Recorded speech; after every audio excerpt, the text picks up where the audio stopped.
His fingers gripped the steering wheel of his matte black Land Rover as if grounding himself to reality. He had just returned from a consultation at a rural clinic miles out. Every trip was the same: dust, heat, lives hanging in the balance. He preferred it this way. The desert had no memories, no ghosts, just heat, sand, and work. Then came the call. Pediatric trauma, inbound, crackled the voice through his earpiece. No ID, crash victim, she's crashing. ETA 3 minutes.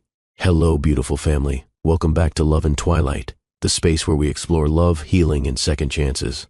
If you're here right now, type "I'm ready for love" in the comments so I know you're with me. Don't forget to hit that like button, subscribe, and share this journey with someone who needs it. Rowan stiffened, not because of the case, he had done thousands, but because it was a child. Children were the one thing that still managed to cut through the fortress of steel around his chest. Their fragility, their innocence, their resemblance. His eyes blinked once. Hard. He shoved open the vehicle door and stalked toward the ER. His surgical gown billowed behind him like a flag of war. Inside, the emergency team was already prepping Trauma Bay 2. Nurses ran point. Vitals beeped. A stretcher was being wheeled in. And then it happened. The gurney rolled through the automatic doors and time slowed. The girl was unconscious. Blood trickled from her temple. Her face was swollen, ribs bruised. A tiny wrist hung off the side of the stretcher. Wrapped around that wrist was a glitter-beaded bracelet. One word stood out in the center of the beads, shining even through the dried blood. Laureen. Rowan stopped walking. His pulse misfired. He took 2 steps back, as if the name had slapped him. Laureen. His mind raced to a time long gone, of laughter under bedsheets, fingers tangled. In silky hair, a woman whispering, "If it's a girl, I want to name her Laureen." But that was impossible, wasn't it? His throat dried, but his voice came out firm. Vitals. BP 88/45, pulse thready, oxygen low. "We're prepping for CT, pupils unequal," the nurse reported. "I'll take it," Rowan said flatly. "Sir?" The attending physician blinked. "But Dr. Reza," I said, "I'll take it." His eyes never left the child. Full panel, prep for intubation, imaging stat, and page my team. No one argued. They never did when his voice sounded like that, ice wrapped in command. He walked beside the stretcher, eyes locked on the tiny, battered frame. As they lifted her onto the trauma table, he leaned in to inspect the airway. Her mouth parted slightly as the oxygen mask was adjusted. Then it happened. Just for a heartbeat, her eyelids fluttered. 2 hazel eyes looked up at him, barely open, glossy with pain. And then she whispered, "Mommy." His heart stopped. His hands trembled. It was one word, but it crushed something inside him. He snapped his gloves tighter. Trauma Bay 2. Now, let's keep her breathing. They rolled her into the glass-paneled trauma room. The lights above buzzed harshly. Machines beeped. Nurses moved around him with swift precision. Rowan, however, stood still for a second longer. He was trained never to flinch, never to hesitate. But this little girl, her lips, her curls, her soft cheeks, that birthmark peeking above her collarbone, everything screamed familiarity. "No, Rowan, get it together." He inhaled sharply and barked commands like a general on the battlefield. "Clamp the bleeder, suction, we're going in." And still, the name, that damn bracelet, Laureen. He hadn't heard that name spoken aloud in nearly 6 years. Not since his marriage collapsed. Not since Aubrey. 5 years ago she had left without warning. One morning she was next to him in bed, smiling after they made love. By evening she was gone, leaving behind only the signed divorce papers and silence. No letter, no explanation, no trace. He tried everything. Investigators, lawyers, nothing. She had disappeared like smoke. And now, a little girl with her lips in his fire lay broken on his table? No, couldn't be. But as he steadied the child's airway, something undeniable pulled at him. He didn't believe in fate, but he believed in blood, and his blood was screaming. The CT machine hummed as the little girl's body slid into its magnetic tunnel. Rowan stood outside the glass wall, arms folded tight, jaw clenched. He wasn't just watching, he was calculating, observing every detail like a surgeon, but this time the cost wasn't just life or death, it was truth or breakdown. The scan printed out digital slices of her skull, brain tissue, ribs, and lungs. A hairline fracture on her left parietal lobe, a bruised lung, 2 cracked ribs, but no internal bleed, at least not one they couldn't manage. He should have been relieved, but all Rowan saw was her face, the shape of her lips, the lashes, the soft slope of her nose, and that name, Laureen. He ran his tongue along his back teeth, willing the pressure in his chest to go away. But it didn't. He turned from the screen and walked into the hallway, catching his lead nurse mid-stride. "Nina," he said. "Was there anyone with the girl when she came in? Any adult?" Nina nodded. "A woman dropped her off. She was covered in blood. Said she'd been in the crash too, but refused treatment. She just wanted us to save the child." Rowan's stomach dropped. "Where is she now?" "She's in the ER lobby," Nina answered softly. "Waiting." He didn't move. He didn't breathe.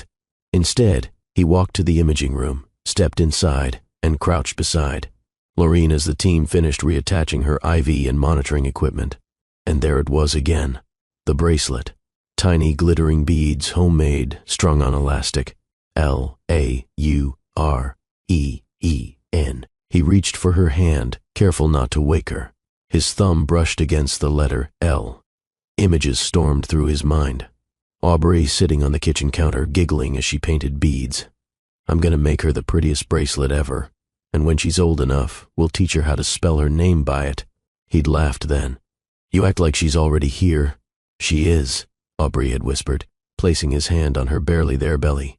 "Inside me." That was the night he bought the crib.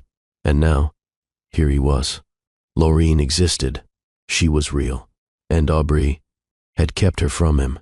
Back in the trauma bay, Rowan removed his gloves slowly, as if the act might tear him apart. His eyes flicked once more to Laureen's face. It wasn't just the lips or the curls. It was the small beauty mark under her left eye, and the way her chin tilted, even in sleep. Like his body suddenly felt foreign, too tight for his bones. He left the room and headed straight for the hallway bathroom. Inside, he splashed cold water on his face, gripping the edge of the sink. "Focus," he muttered to his reflection. "You're a doctor. You're her doctor. That's all." But the lie tasted sour. He dried his face with a paper towel and strode toward the nurse's station, barking softly. "Notify me when she's stable. I need 10 minutes." Rowan walked down the sterile corridor, but every step toward the lobby felt like crossing miles of desert sand. His shoes clicked against the tiles, echoing, and then he stopped. Through the glass partition, he saw her, sitting on the far end of the ER lobby, curled in on herself, shoulders trembling beneath a blood-stained hoodie. Aubrey. Even after 5 years, he would have known that posture anywhere. She used to sit like that on their fire escape in Brooklyn, knees up, chin down, arms around her ribs when she felt overwhelmed. Only now, she looked smaller, fragile. Her knuckles were white from gripping the edge of her chair. Her hair was pulled into a haphazard bun. A torn piece of fabric wrapped around her wrist. Rowan didn't move, didn't speak. He just stood there, watching her like a man studying the ghost of the woman who'd broken him. Then, her head lifted, their eyes locked, and everything inside him shattered like glass dropped from a rooftop. He turned and left before she could speak. He wasn't ready. Not yet. Back in the trauma bay, he stood over Laureen once again. Nina glanced up from the chart. Vitals stabilizing. Oxygen up. We're monitoring cranial pressure closely. But she's past the danger zone. Rowan nodded. His voice came out gravelly. "Page me the second she wakes." "Of course, doctor." He moved to the side of the bed, lowering the railing and crouching so he was eye level with her. The machines beeped quietly. The soft sound of her breathing was steady. He reached into the drawer and pulled out a small, sterile cloth. Gently, he wiped a smear of blood from her temple. She twitched, but didn't wake. His fingers trembled. And then, without warning, he brushed her hair back and kissed her forehead. It was instinct. It was agony. It was home. Later in his office, Rowan stood in front of the window overlooking the dusty terrain. The sun was beginning to dip, casting golden hues across the desert sand. He poured himself a glass of water, untouched. His phone buzzed. A message from Nina. "She's asking for her mom." Rowan's hand tightened around the phone. He knew what came next. He couldn't avoid it anymore. It was time to face the woman who ran, the woman who gave birth to his daughter, the woman he never stopped loving. The hallway outside the pediatric ward was quiet, too quiet. Dr. Rowan Maddox stood at the edge of the glass panel, staring in at the tiny figure lying in the hospital bed. Machines clicked in slow rhythm. Monitors flashed green. And beside her bed, untouched, sat a small stuffed giraffe. Rowan hadn't moved for 10 minutes. He'd stood frozen, watching the rise and fall of her chest like a man guarding a miracle. He was no longer the surgeon. He wasn't even the CEO. He was just a man, watching over a daughter he never knew existed. The door creaked open behind him. Nurse Nina peeked in. "She's starting to come around," she whispered, soft as wind. "Vitals are strong. Her BP is steady. Cranial pressure normalizing. You can go in." Rowan nodded once. His hand trembled slightly as he reached for the door handle, but he steadied it. This wasn't an operation. It was something far more delicate. He stepped inside. The room was awash in warm light. The sun had dipped lower now, casting golden stripes through the blinds, lighting up the wisps of brown curls around Laureen's face. She stirred, then blinked again. Rowan's heart raced. Her lips parted as if to say something, but she closed them again. He stepped closer, slowly, not to scare her. "Hey," he said gently, voice cracking despite himself. "You're awake." Her eyes squinted as if trying to focus. She looked at him, straight into his eyes, and frowned softly. "You're the doctor," she said faintly, her voice like a whisper caught on a breeze. "I am," Rowan replied, kneeling beside the bed, "but I'm something else too." She tilted her head, curious. "Like what?" Rowan blinked once, twice. Then he reached for her tiny hand and took it gently into his palm. I'm your daddy." Silence. Not heavy, not sharp, just pure. The kind of silence that held breath instead of fear. Laureen blinked again, this time slower. And then, very softly, she smiled. "I dreamed about you," she whispered. Rowan's breath caught. His voice was a whisper too. "You did?" She nodded. "You were holding me and singing something. It was funny." Rowan let out a broken laugh, one hand covering his mouth. He hadn't sung in years, but he used to, long ago, when Aubrey was pregnant, and he would press his lips to her belly and sing lullabies about stars and mountains and silly made-up names. Laureen shifted, wincing. He stood up quickly. "You're okay," he said. "You had an accident, but you're safe now. I'm right here. Where's Mommy?" His throat clenched. "She's just outside. She never left you." Laureen closed her eyes for a moment, then reopened them. "Do you live here?" He smiled softly. "Kind of. I built this place." She blinked. "Like Legos?" He chuckled. "A little more complicated than that. I like Legos. I'll get you a whole box," he said, brushing a curl from her forehead. "Even the pink ones?" "All the colors," Rowan whispered. "Every single one." A knock on the glass made them both turn. Aubrey stood at the door, eyes red, cheeks tear-streaked, lips trembling. Rowan looked down at Laureen. "You want to see her?" Laureen nodded. Rowan walked over and opened the door. Aubrey stepped in like a shadow, trying to become a person again. The moment her daughter saw her, she smiled. "Mama." Aubrey broke. She rushed to the bed, crouching beside her and pulling her into a gentle hug. Rowan stood back, giving them space. But Laureen, in her small innocence, did something none of them expected. She stretched out both arms, one to her mother, one to Rowan. "Come here, Daddy." The room shook under the weight of that word. Rowan's knees buckled as he sank beside her. And for the first time in his life, he felt whole. Not because of his hospital, not because of his wealth, but because a little girl reached for him and called him Daddy. Later, as the nurses stepped in to check her vitals, Rowan and Aubrey stepped out into the hallway. For a few minutes, neither spoke. Then Rowan whispered, "She's incredible." Aubrey's voice was raw. "She's your heartbeat." He nodded. "You did a good job," he said. Aubrey wiped a tear away. "I did my best, but I was scared, Rowan. I didn't know how to come back from what I did." He turned to her. "You didn't have to come back," he said. "You just had to bring her." She looked at him, eyes full of ache. "I didn't want to keep her from you, I swear it. But I didn't know how to face you. Or explain it, or fight your mother? Rowan nodded slowly. His voice was calmer now, softer. She almost died today, and I almost missed all of it. You didn't, Aubrey said, voice trembling. You were there. You saved her. He looked at her long and hard. No. She saved me. The white walls of the ER lobby felt like they were closing in. Aubrey Calhoun sat hunched on the edge of a molded plastic chair, her hands trembling so badly she couldn't even unzip her purse. Her palms were still sticky with dried blood. Not hers. Lorraine's. She blinked at the floor tiles, trying to steady her breathing, but her heart wouldn't cooperate. She had driven nearly 30 miles with one hand on the wheel, one holding her daughter's head in her lap. The truck had flipped 3 times during the dust storm, the seatbelt locking too late. The passenger window shattered, her baby thrown sideways, and now she was somewhere in the middle of a hospital she didn't recognize, or at least, she thought she didn't. The emergency nurse had been kind, calm. She'd offered Aubrey water and told her to sit. We've got the best trauma team in this state, she'd said.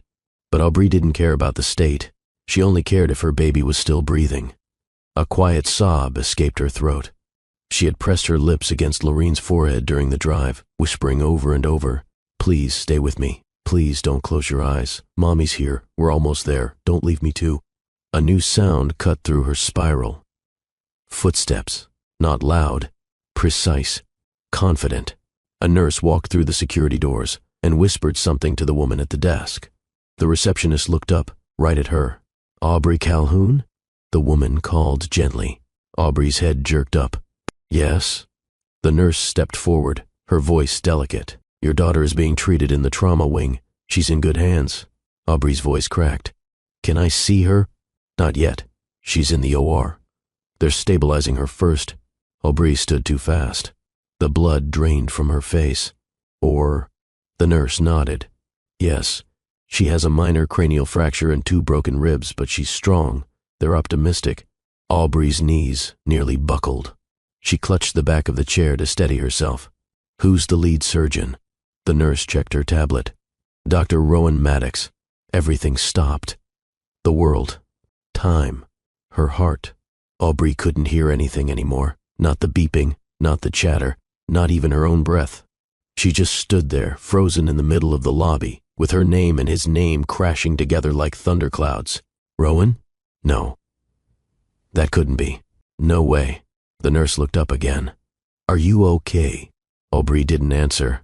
She walked backwards slowly, dropped into the chair, and buried her face in her hands. Her entire body began to shake. Rowan.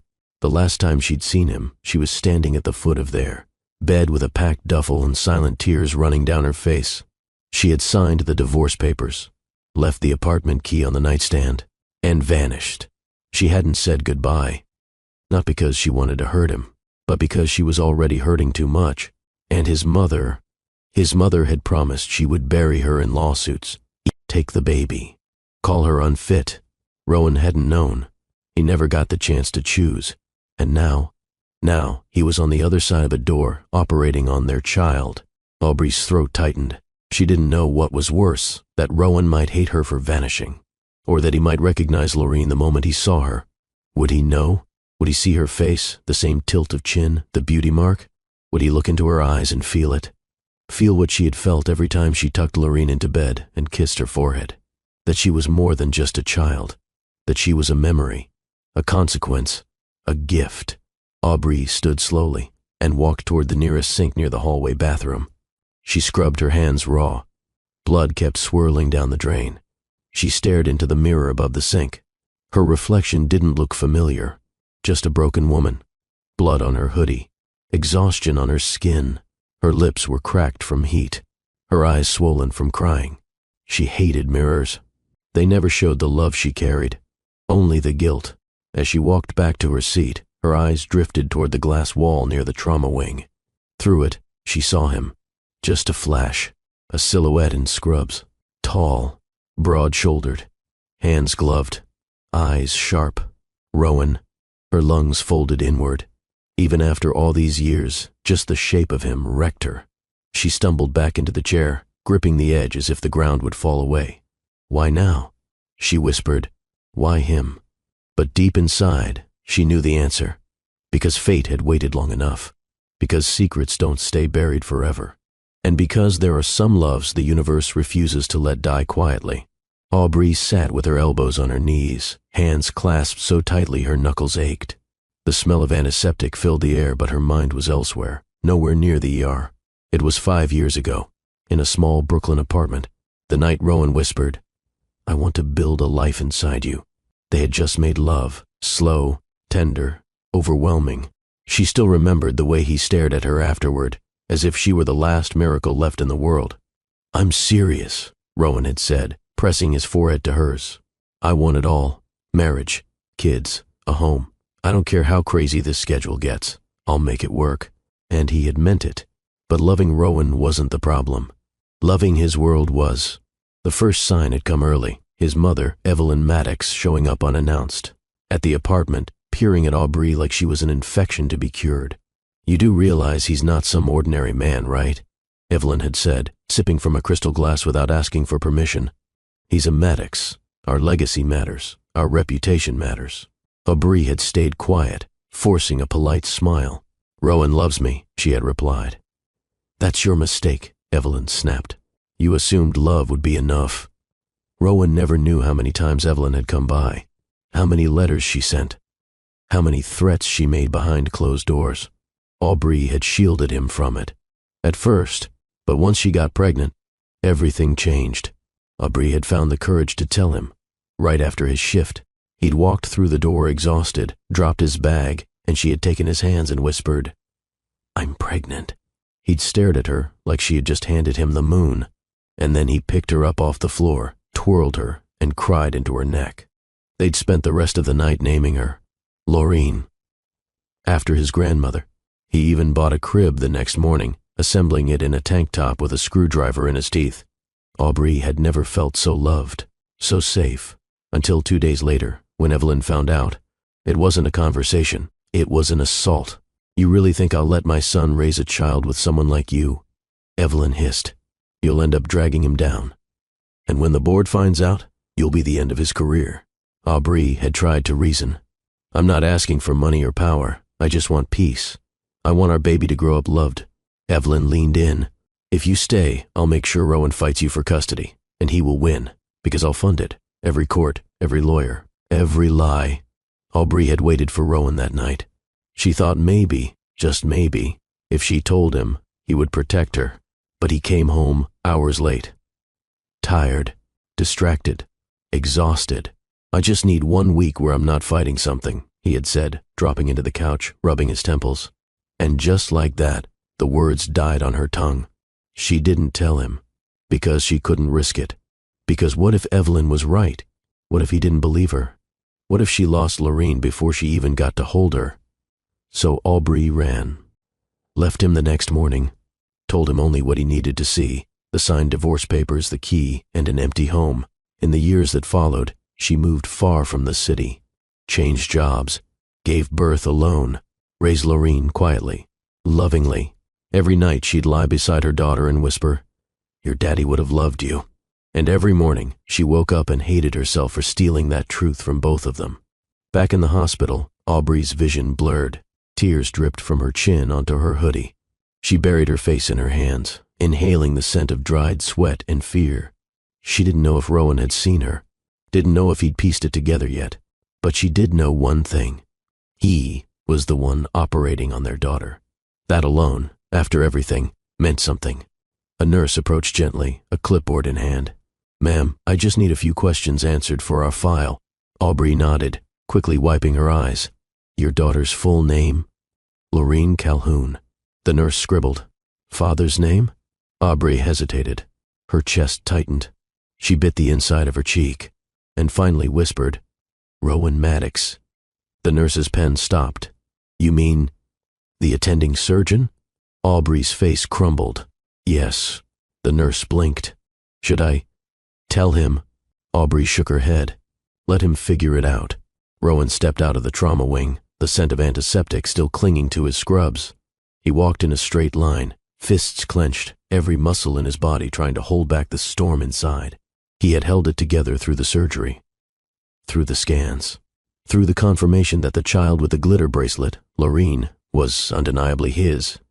But now he was about to see her, and he didn't know what would happen when their eyes met. He rounded the corner and stopped. There she was, sitting on the same chair by the glass wall, head down, shoulders pulled in like armor. Her fingers were laced together, knuckles pale. Aubrey. Time hadn't erased a thing. He still knew the curve of her cheek, the way her chin dipped when she was scared, the rhythm of her breath when she was about to break. And even from across the lobby, he could tell. She was breaking. She looked up, their eyes locked, and time didn't just pause, it shattered. Rowan didn't move, didn't blink. Neither did she. For 5 full seconds, they just stared. No words, no sounds, only memories ricocheting between them like glass bullets. He took 1 step forward. So did she. He stopped. So did she. The air between them was sharp, too full, too heavy. Rowan's voice came out low, controlled. She's stable. Aubrey nodded once. Her lips parted, but no sound followed. He stepped closer. Another inch, another heartbeat. You should have told me. Her eyes welled. I was scared. You think I wasn't? I thought your mother, he snapped. Don't bring her into this. Aubrey flinched. Rowan breathed hard through his nose. You ran, Aubrey. She nodded. I did. You left me. I know. You took my child. That one made her chest cave. Tears spilled. She couldn't speak. Didn't need to. Rowan's voice cracked. I looked for you. Aubrey's knees nearly gave out. I prayed you wouldn't. That's cruel. I didn't mean it to be. He stepped closer again. Close enough now that he could smell the memory of her shampoo under the blood and dust. He lowered his voice. I would have fought for you, for her. You didn't even give me the chance. I didn't think you'd believe me, she whispered. His jaw clenched. I believed in you. She looked away. Your mother threatened me. I would have burned her world to the ground. You were tired, she said, voice barely audible. You came home and said you couldn't fight anything else. He blinked. Remembered. The night he'd come home from a lawsuit, shoulders heavy, eyes dead. I didn't mean you, he said. But that's how I heard it. Silence. Then Rowan said the word he never thought he'd use again. Our daughter. Aubrey's mouth trembled. He repeated it, firmer. Our daughter. She cried now, openly. I was going to tell you. When? I don't know. When she graduated. When I showed up to treat a stranger and found her wearing my face. Her hands shook. Rowan stared. There's a mark on her hip, he said coldly. Same as mine. I know. My mother used to call it the Maddox brand. Aubrey nodded. I saw it when she was born. That's when I knew the running was over, even if it took 5 years. He shook his head.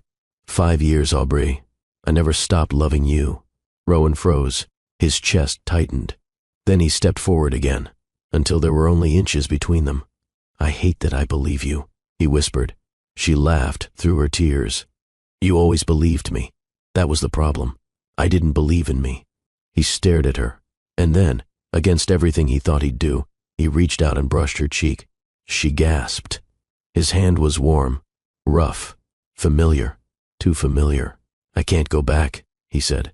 I'm not asking you to. I can't pretend this never happened. I don't want you to. He looked down, then back at her. I don't know what I'm supposed to feel. Aubrey reached up and covered his hand with hers. I'm not here to fix what broke us, she whispered. I'm here because our daughter needs both of us now. Rowan swallowed hard, then nodded. Then let's start there. They stood in silence for a while, hand in hand, not as lovers, not even as exes. Just parents, 2 people connected by the most fragile, most powerful thing in the world. A child neither one of them could live without. The silence in Trauma Bay 2 was clinical, cold, calculated.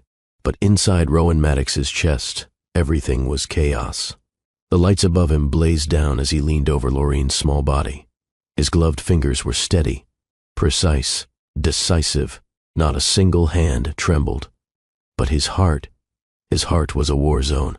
The internal bleeding had been controlled. The cranial fracture stabilized. She was no longer in danger. And yet Rowan couldn't breathe. He'd closed up 100 rib fractures in his career, but none had ever made his throat close like this. None had ever reminded him of love lost and legacy returned. None had ever looked this much like him. "Saline wash," he said flatly. The nurse handed it over without hesitation. "Clear the field," he added. The team obeyed. The area around her torso was flushed and clean. No visible contamination. No broken vessels left unchecked. He was about to signal the final closure when he saw it, high on her right hip, beneath the edge of the prep drape, a dark, jagged shape, irregular, like a tear in the skin's pigment, a wine-colored birthmark. His heart stopped. He leaned in. His gloved hand reached out.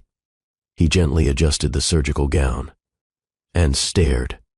It was exact, not close, not similar, exact. The birthmark was shaped like a crushed droplet, dark at the center, fading at the edges. The same one he had carried since birth. The same one his grandfather bore.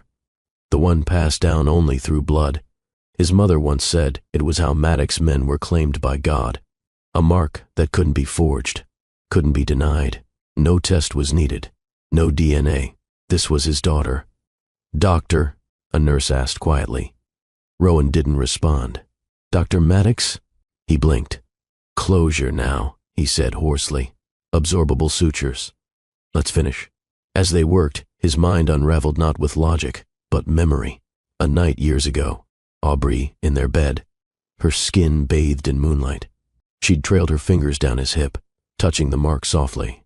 "It looks like a broken heart," she'd whispered. He'd smiled. "It's always been there. Maybe that's why you love so hard," she said, pressing a kiss to it. "Your heart was marked before you were born." He hadn't thought about that night in years. Now he couldn't unthink it.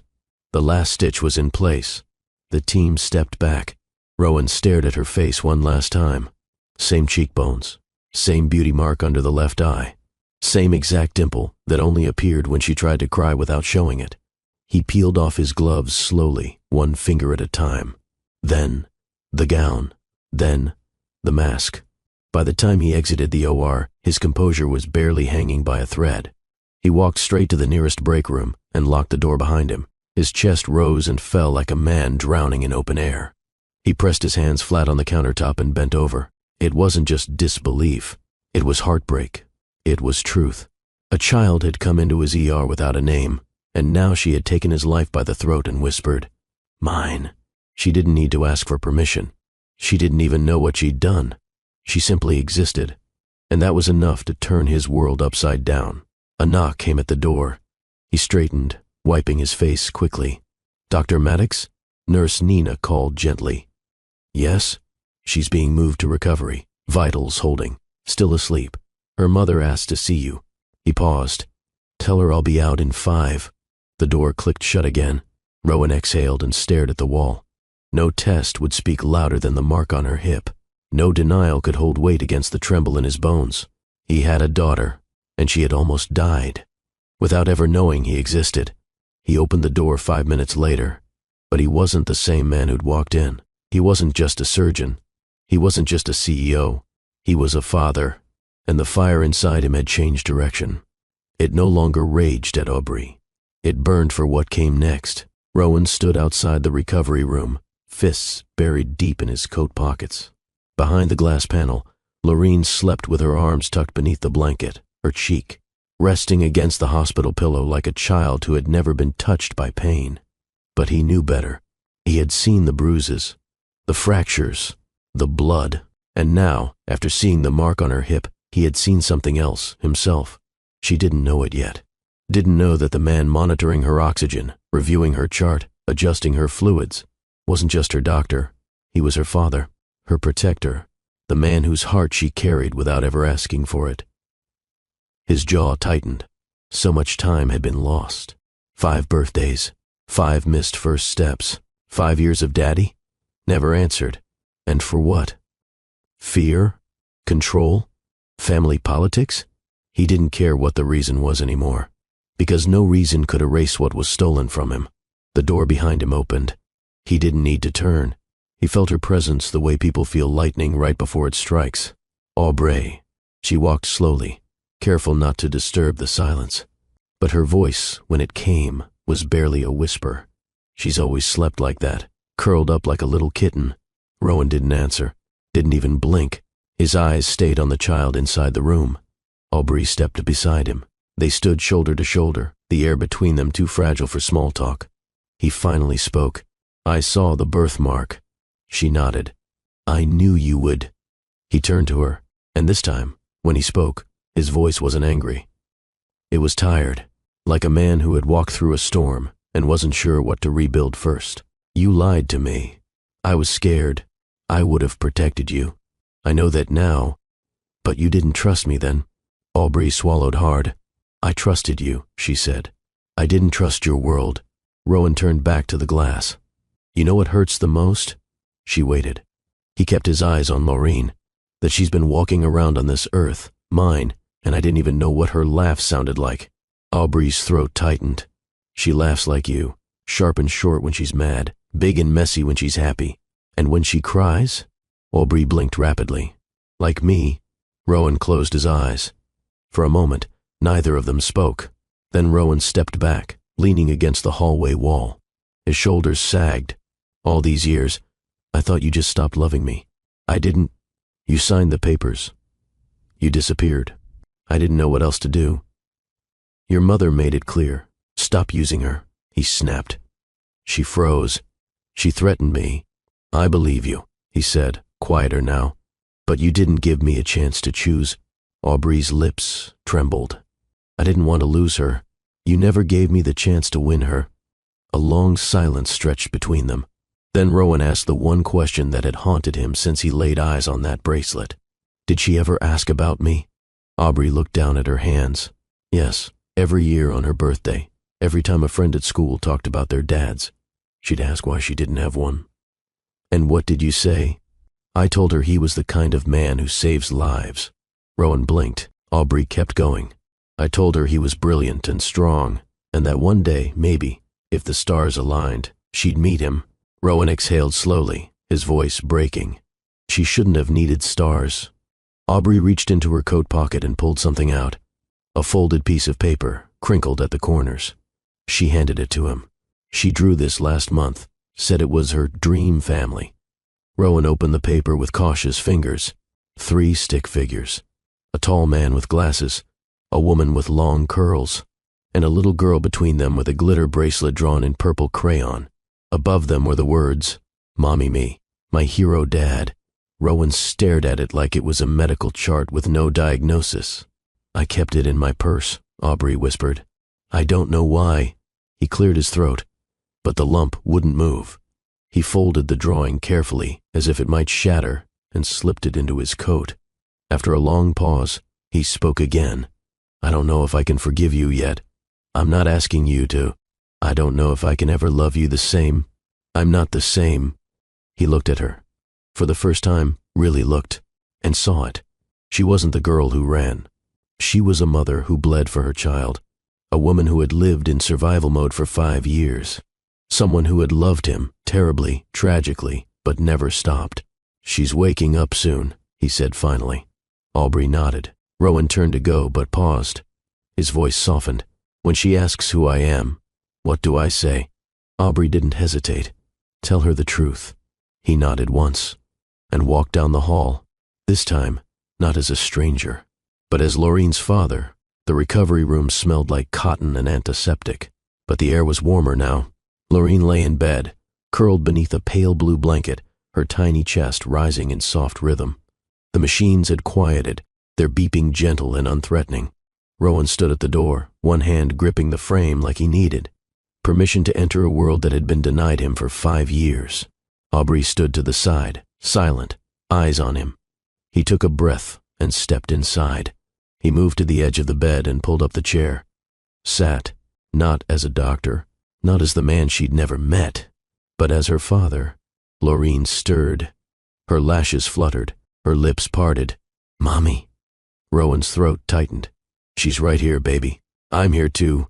Her eyes opened fully, turning toward the voice. She blinked. Twice, confused, then settled on him. The softness in her gaze nearly crushed him. He reached for her hand, slowly, gently, as if afraid the moment would disappear. She didn't flinch.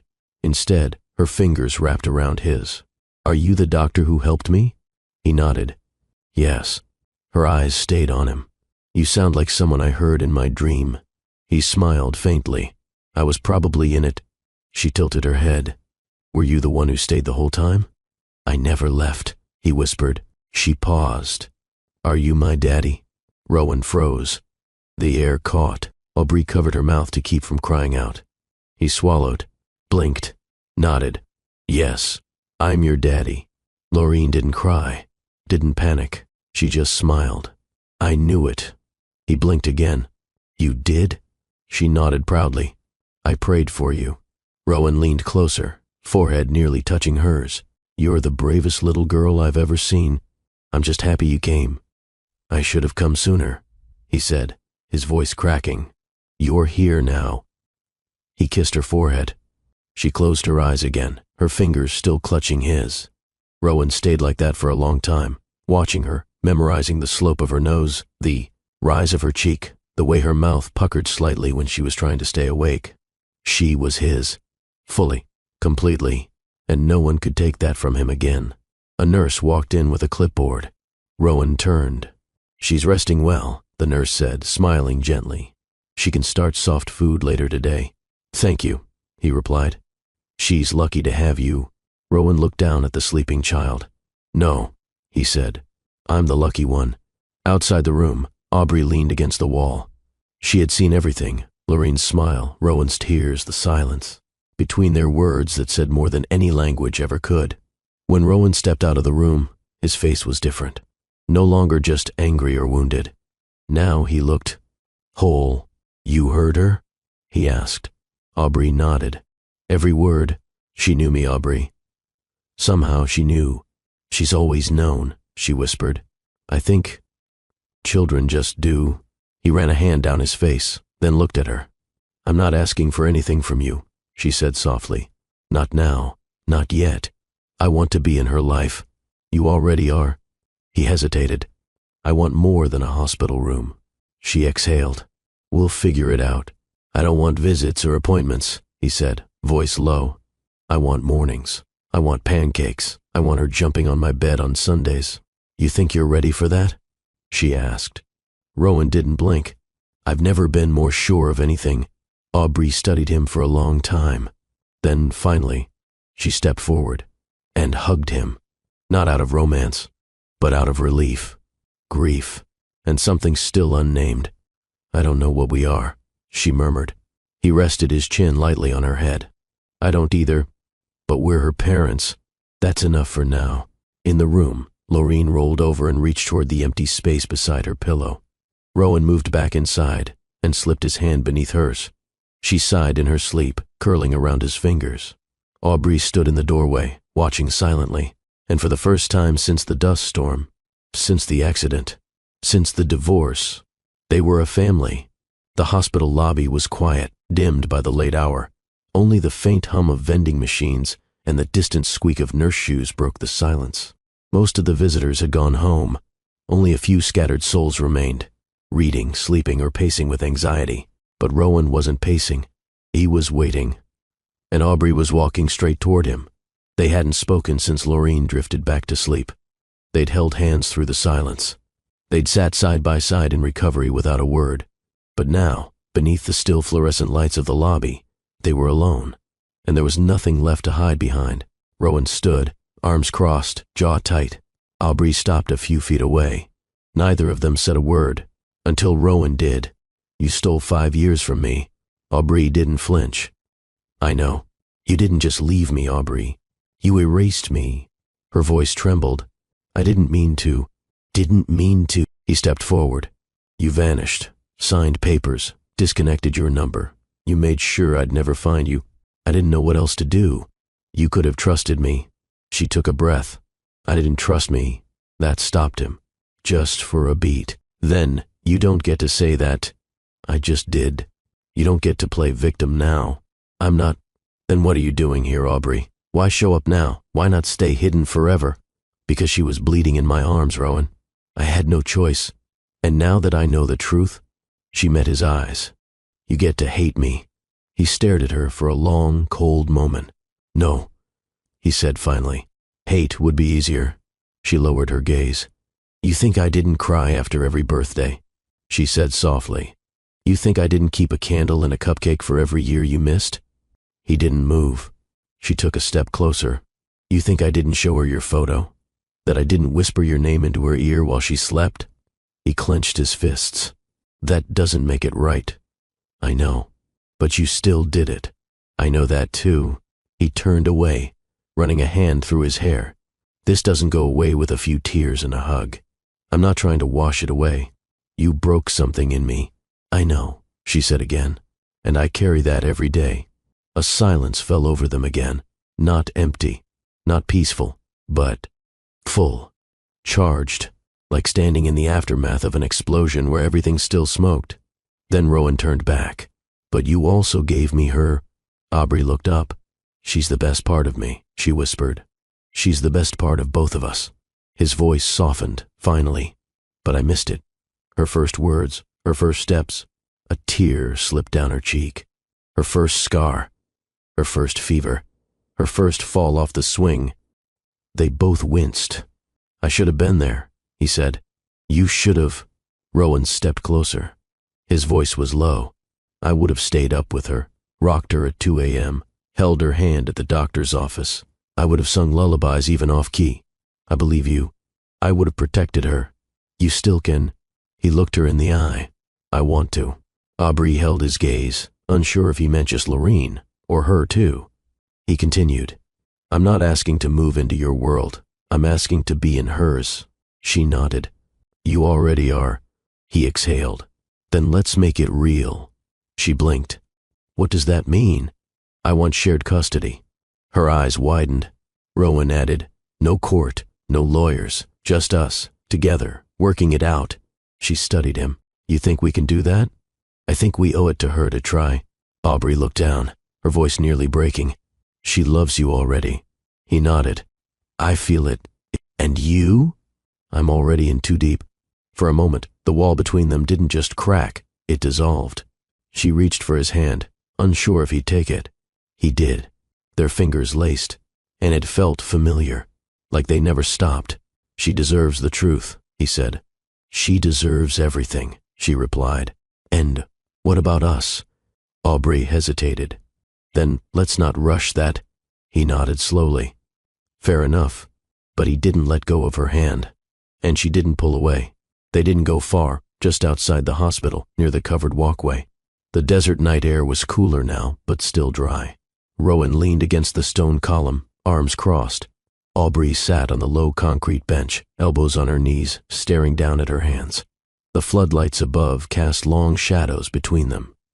Neither spoke for a long while, until Aubrey did. "I was 6 weeks pregnant when I left." Rowan flinched slightly. He hadn't asked, but he had wondered. "I didn't even know for sure until the morning after you came home from that malpractice suit," she continued. He remembered the week, long days in court, sleepless nights, a hospital board breathing down his neck.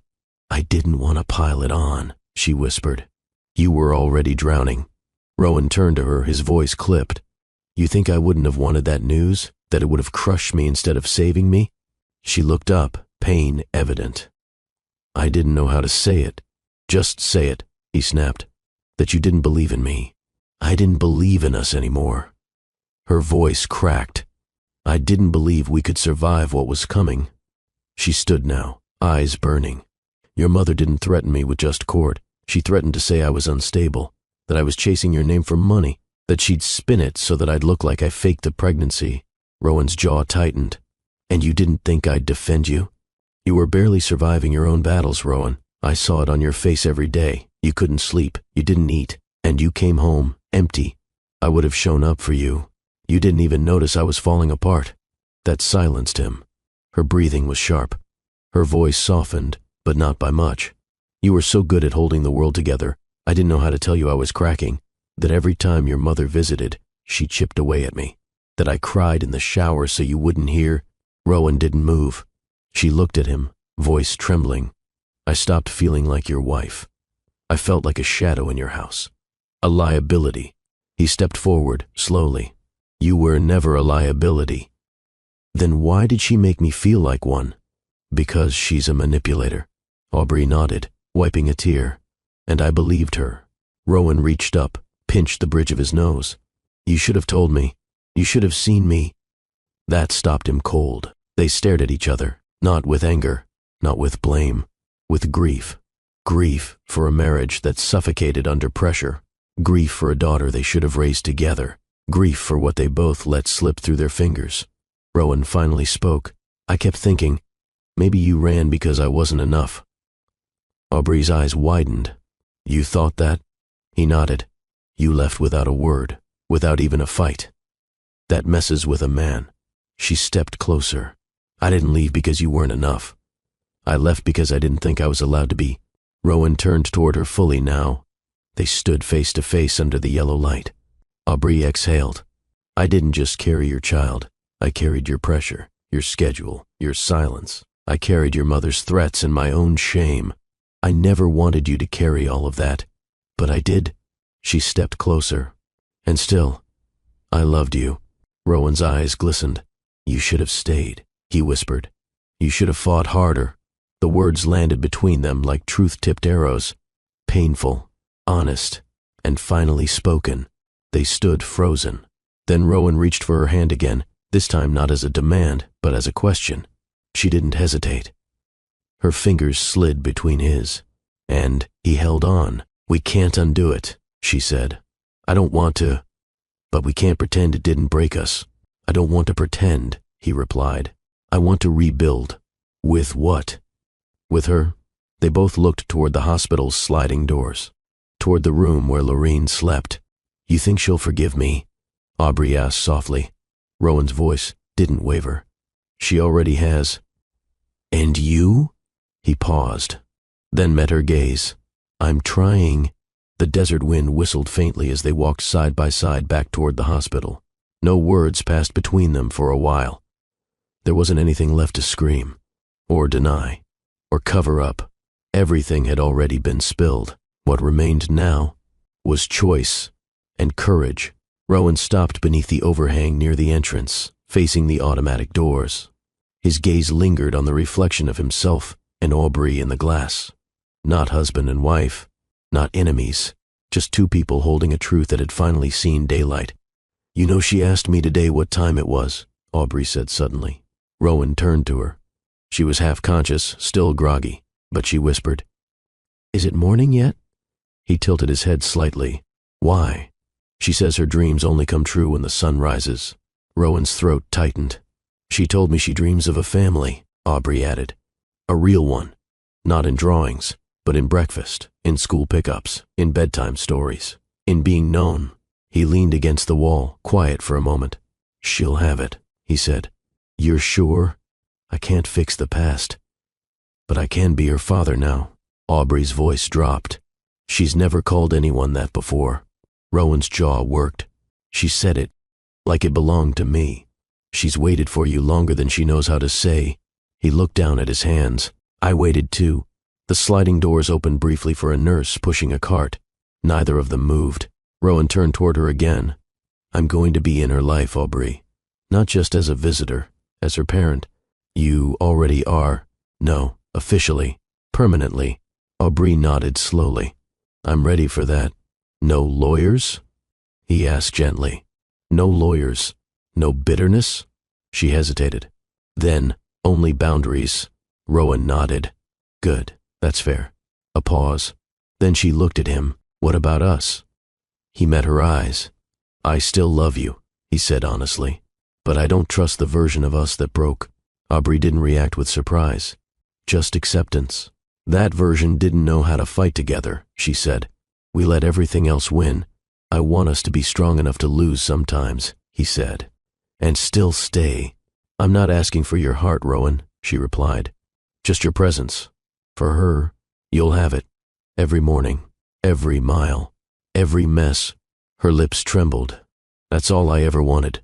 They stood in the wash of light from the hospital's exterior lamps.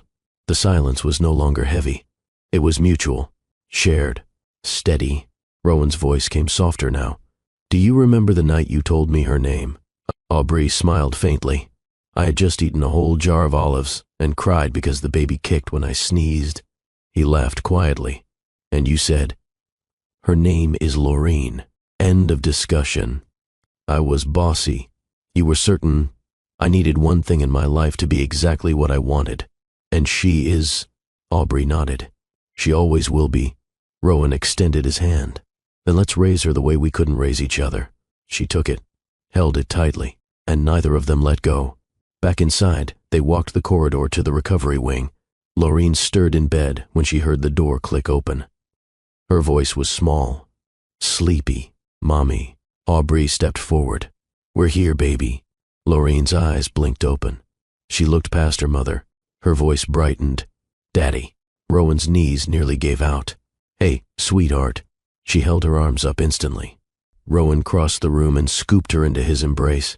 She wrapped her arms around his neck and sighed. You smell like the man in my dream. He held her tighter. That's because I've been waiting to find you.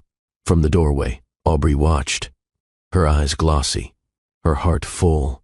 Not because everything was fixed, but because everything was finally honest. Rowan kissed Laureen's temple. We're going to figure this out, okay? She nodded against his shoulder. Does this mean you're staying? He looked at Aubrey, then back at his daughter. I'm never leaving again. The on-call room was dimly lit, empty, quiet, except for the slam of the door behind them.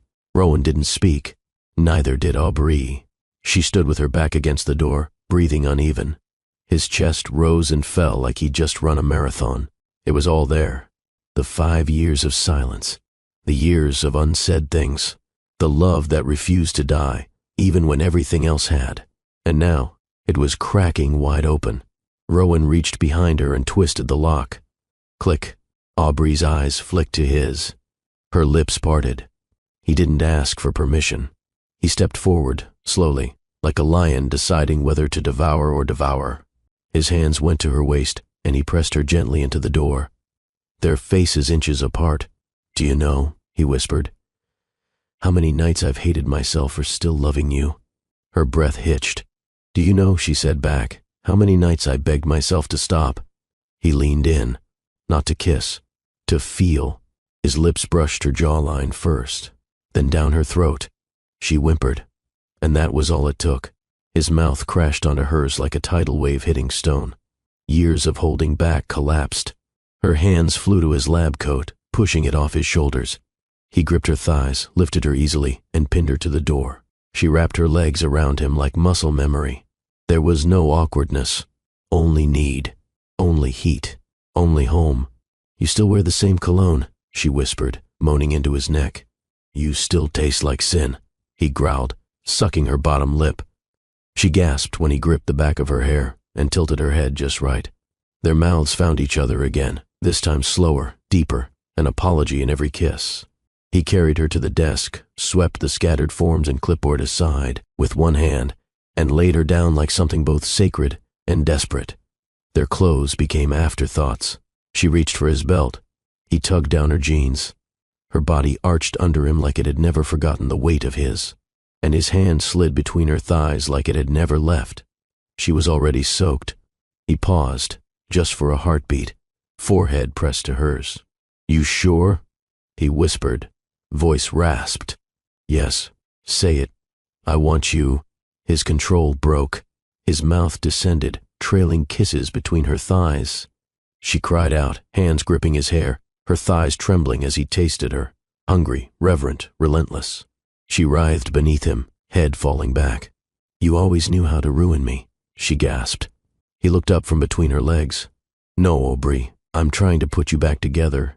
When he finally slid into her, there was no hesitation, no gentle easing. He filled her in one smooth, hard motion. She cried out, a sound of release and surrender.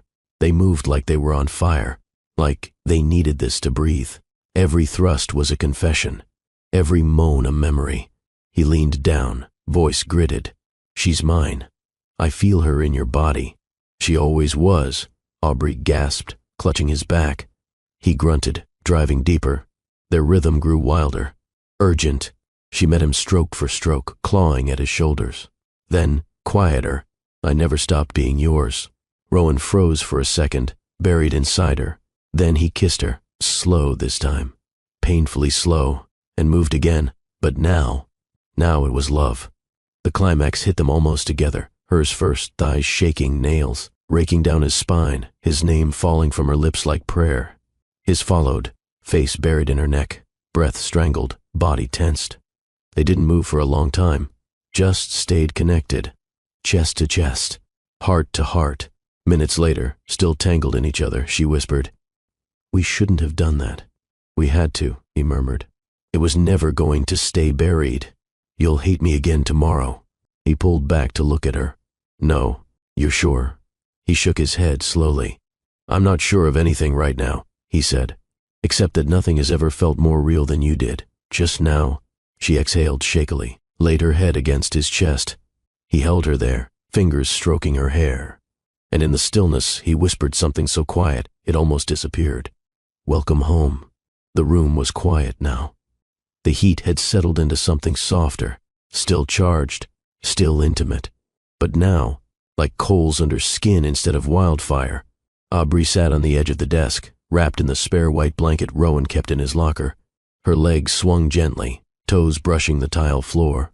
Her hair was still messy, her eyes far away. Rowan stood across from her, buttoning his shirt slowly.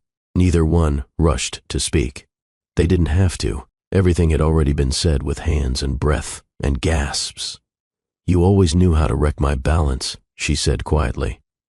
He looked up. "I didn't mean to wreck you. I said balance, not peace." He tilted his head. "Is that what you had all these years? Peace?" Aubrey chuckled, but it was bitter. "No, just quiet chaos." Rowan nodded slowly. "Me too." She watched him adjust his collar. "You're not running this time?" He didn't smile, but his voice was calm, firm. "I don't run from what's mine." Her breath caught. "And what am I?" He didn't flinch. "You're the mother of my daughter, the woman I never stopped loving, and the person I still don't fully understand." She blinked, lips parting. "But I'm not going anywhere," he added. "Even after what happened between us tonight. That's why I'm staying." She stood then, letting the blanket fall off one shoulder. Rowan's eyes didn't move to her body. They stayed on her face, and for once, she didn't feel stared at. She felt seen. "Sex doesn't fix things," she said. "I know. Then why does it feel like something just healed?" "Because we needed it," he replied. "Not just our bodies, our grief." She walked toward him slowly, wrapped the blanket tighter. "Do you regret it?"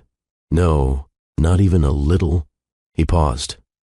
Then, not even a second, he sat down in the chair behind him, leaning forward, elbows on his knees. "You scare me, Aubrey." That surprised her. "Me. You have this power to light me up or shut me down, and sometimes I don't know which one you'll do next." She took a seat across from him and whispered, "You scare me too." He nodded once. "Then maybe," he said, "we're finally being honest." She reached over, placed her hand on his. "No more pretending we're fine when we're not. No more avoiding the hard stuff. No more running. Only walking through it. Together?" He looked at her and nodded. "Together." A soft knock came at the door. Both of them froze. Rowan stood quickly, smoothing his shirt. Aubrey pulled the blanket tighter. "Yeah?" he called. Nurse Nina's voice answered gently. "Doctor?"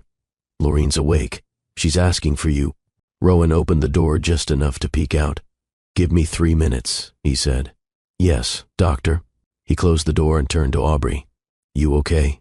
She took a breath, then smiled. "I'm ready." He walked over and kissed her forehead. Gentle, meaningful. "I want more than just one night." "Then stop acting like a man who only wants a memory," she said, gazing up at him. "And start acting like a man who wants every morning, and just one night." "Then stop acting like a man who only wants a memory," she said, gazing up at him. "And start acting like a man who wants every morning." He smiled this time. Not forced, not bitter, soft, real. As she dressed, Rowan turned to the small cabinet behind the desk and retrieved 2 paper cups and a packet of instant coffee. He poured hot water from the small kettle and handed her one. She accepted it, letting the steam rise between them. "Do we tell her?" she asked. He looked down into his cup, and then said, "Not yet." "Let's show her first." Aubrey nodded. Actions before words. He clinked his cup against hers. "To first steps." She smiled. Again, the cafeteria was nearly empty. It was just after 6 a.m., a sliver of pre-dawn blue washing over the horizon. The smell of brewed coffee floated faintly in the air. Trays clinked in the distance, but the energy was still, hushed. Rowan sat across from Aubrey at a window table, both of them nursing small cups of hospital coffee. They hadn't spoken much since leaving the on-call room, not out of discomfort, but because the weight of what they'd shared didn't need filler. It just needed space. Aubrey watched the sunrise crawl slowly over the sand dunes outside the glass. Her eyes were tired, but calm. The blanket from earlier had been traded for a navy hoodie she borrowed from the staff locker. Rowan still wore his scrub pants, but his shirt was changed. Clean, fresh, different outside, unmistakably shifted inside. "I don't want her confused," Aubrey said at last, her fingers circling the rim of her cup. "One day you're a stranger, the next you're sleeping at my side. She's smarter than both of us," Rowan replied. "She won't need labels. She'll feel the difference. I just don't want her caught in some messy in-between." Rowan nodded. "We go slow." Aubrey looked at him. "You think you can do that?"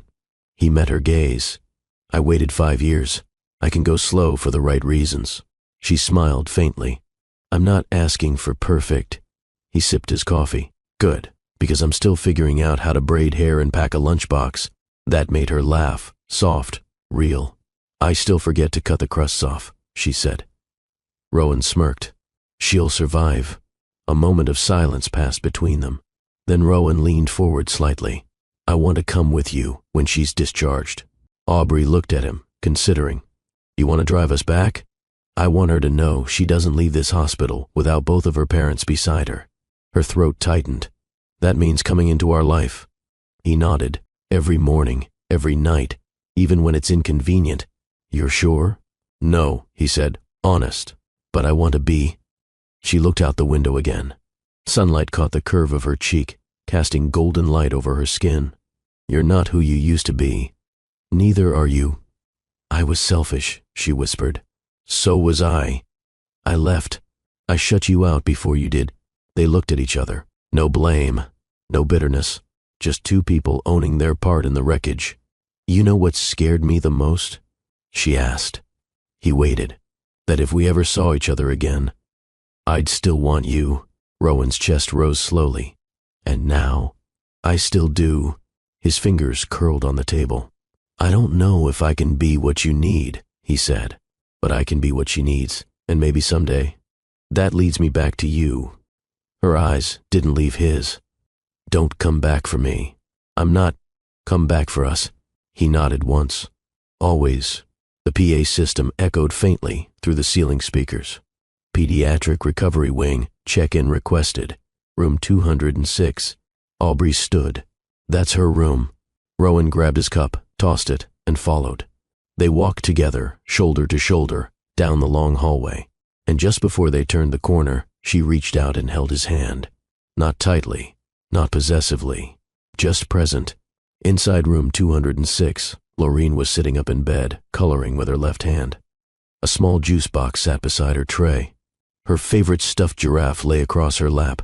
When she saw them enter, her face lit up. "Daddy, Mommy." Rowan walked in first. "Good morning, superstar." She grinned. "Are we going home today?" Aubrey smoothed her daughter's hair. "Later this afternoon." Rowan pulled up the chair. "You ready to trade this place for cartoons and pancakes?" Laureen gasped. "You can." He smirked. "Let's not push it." She giggled, then reached into the tray beside her and pulled out her coloring sheet. "I drew this for you." She held up a picture. 3 stick figures again. This time, holding hands. A heart drawn in crayon above them. Rowan took the paper gently. His throat tightened. "I'm going to frame this." "For real?" "First thing." Laureen looked at Aubrey. "Is Daddy coming home with us?" Aubrey glanced at Rowan, then smiled at their daughter.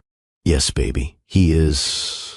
And with that, Laureen leaned into her father's arms, resting her head on his shoulder. He held her, firm, safe, and for the first time in years, He didn't feel lost anymore. Rowan opened his eyes to the sound of soft footsteps on hardwood floors.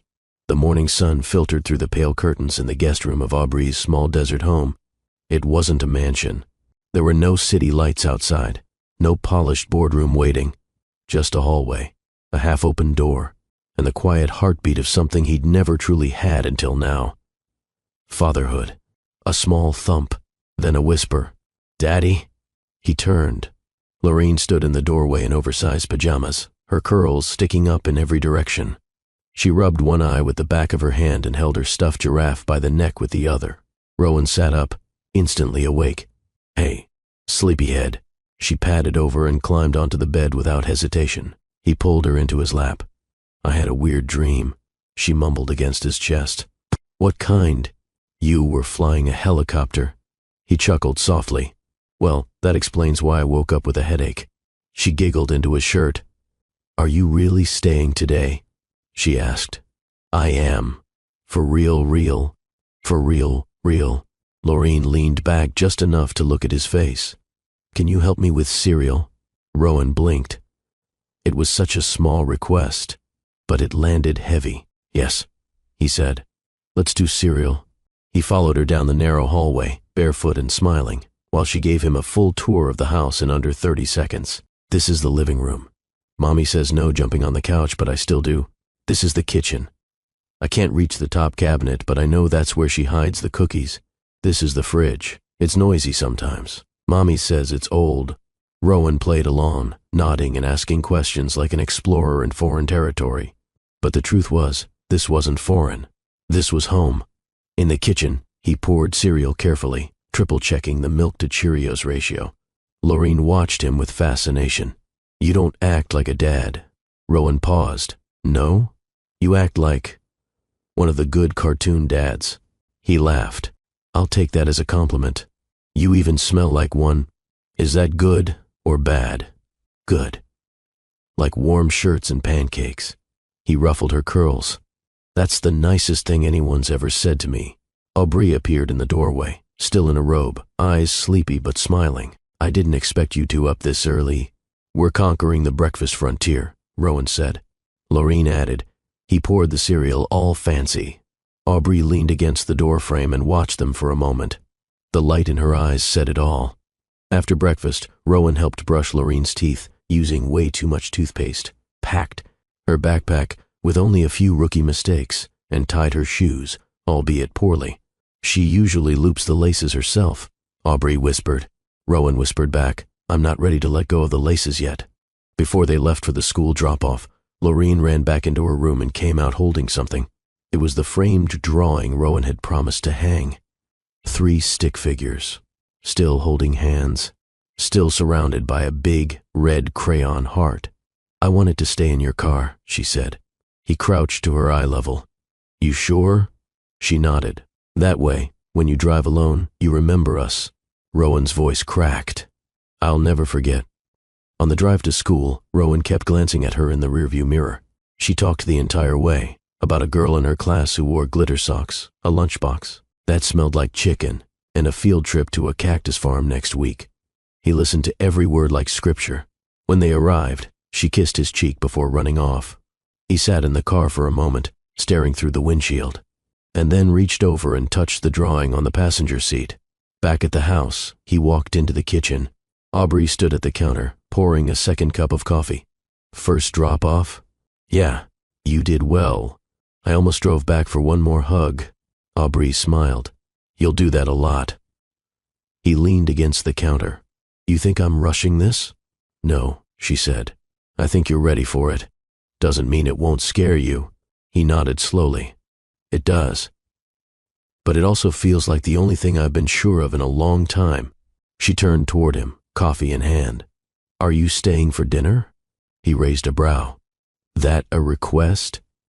"It's a test." He chuckled. "Do I pass? We'll see if you survive spaghetti night."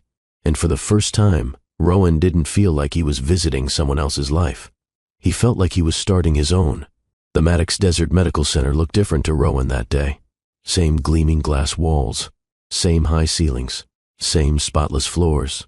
But walking through the main entrance with a tiny hand wrapped in his changed everything. Lorene skipped beside him, her backpack bouncing with each step. She looked up at him with a curious grin. "Do people here think you're a king?" He chuckled. "Something like that. Do you have a secret throne? More like a coffee-stained chair in a loud office." She gasped dramatically. "That's tragic." Rowan smirked. "You want to see it? Do I?" They walked past nurses who did double takes. Rowan Maddox, the man who rarely smiled, was grinning like a first grader holding a science fair ribbon. Nurse Nina stood near the station, jaw slightly slack. "Dr. Maddox? This," he said proudly, "is my daughter, Lorene." Lorene gave a polite wave. "Hi." "Oh," Nina stammered, blinking. "Hi, sweetheart." "She's the real boss now," Rowan added. "I knew someone had to be," Nina joked. Lorene giggled. They reached his office. He opened the door like he was unveiling treasure.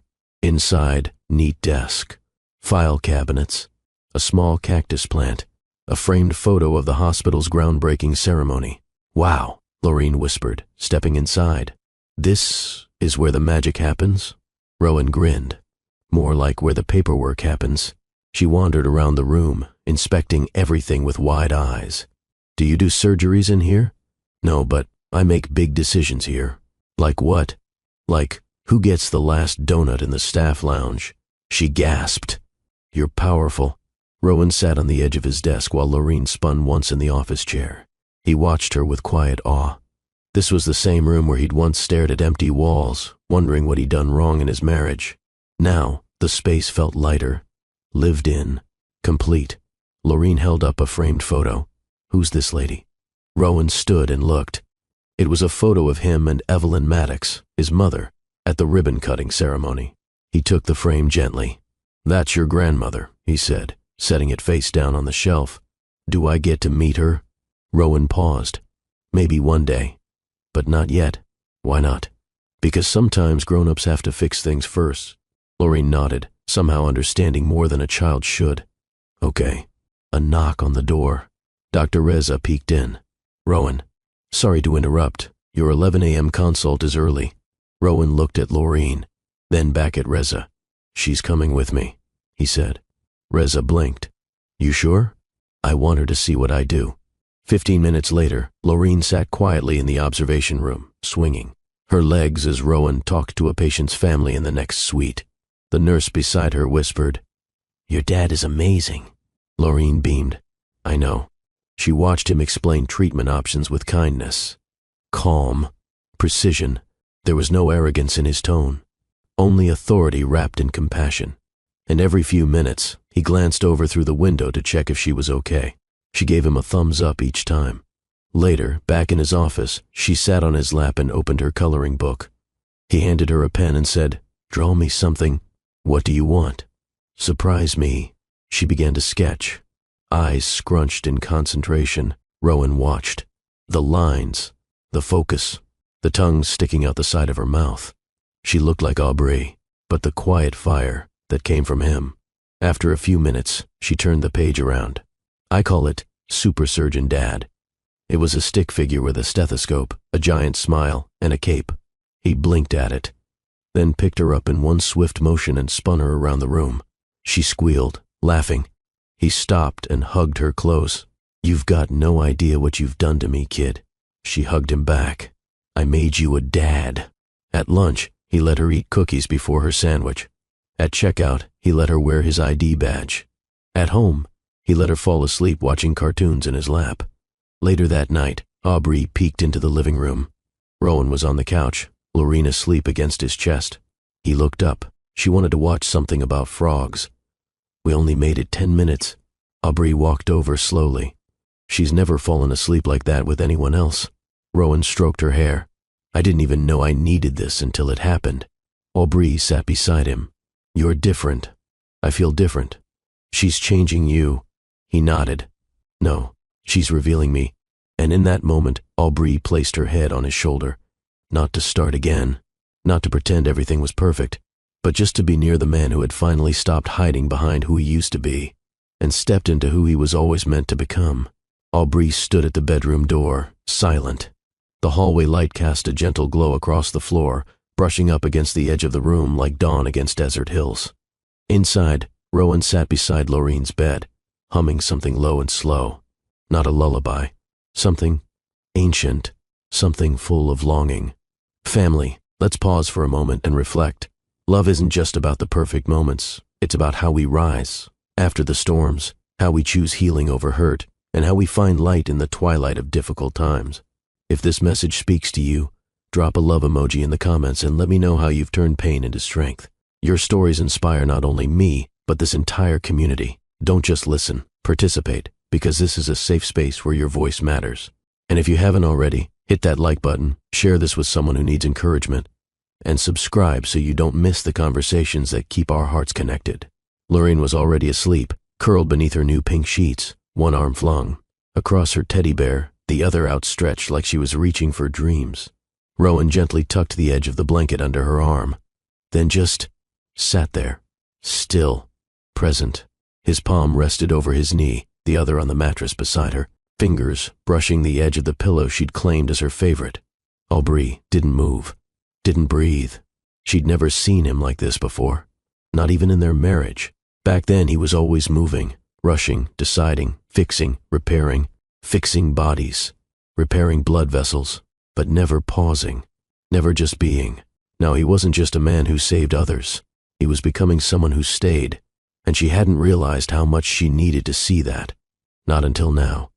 Rowan leaned forward and kissed Laureen's forehead, the gentlest touch. Then he stood, turned slowly, and saw her watching.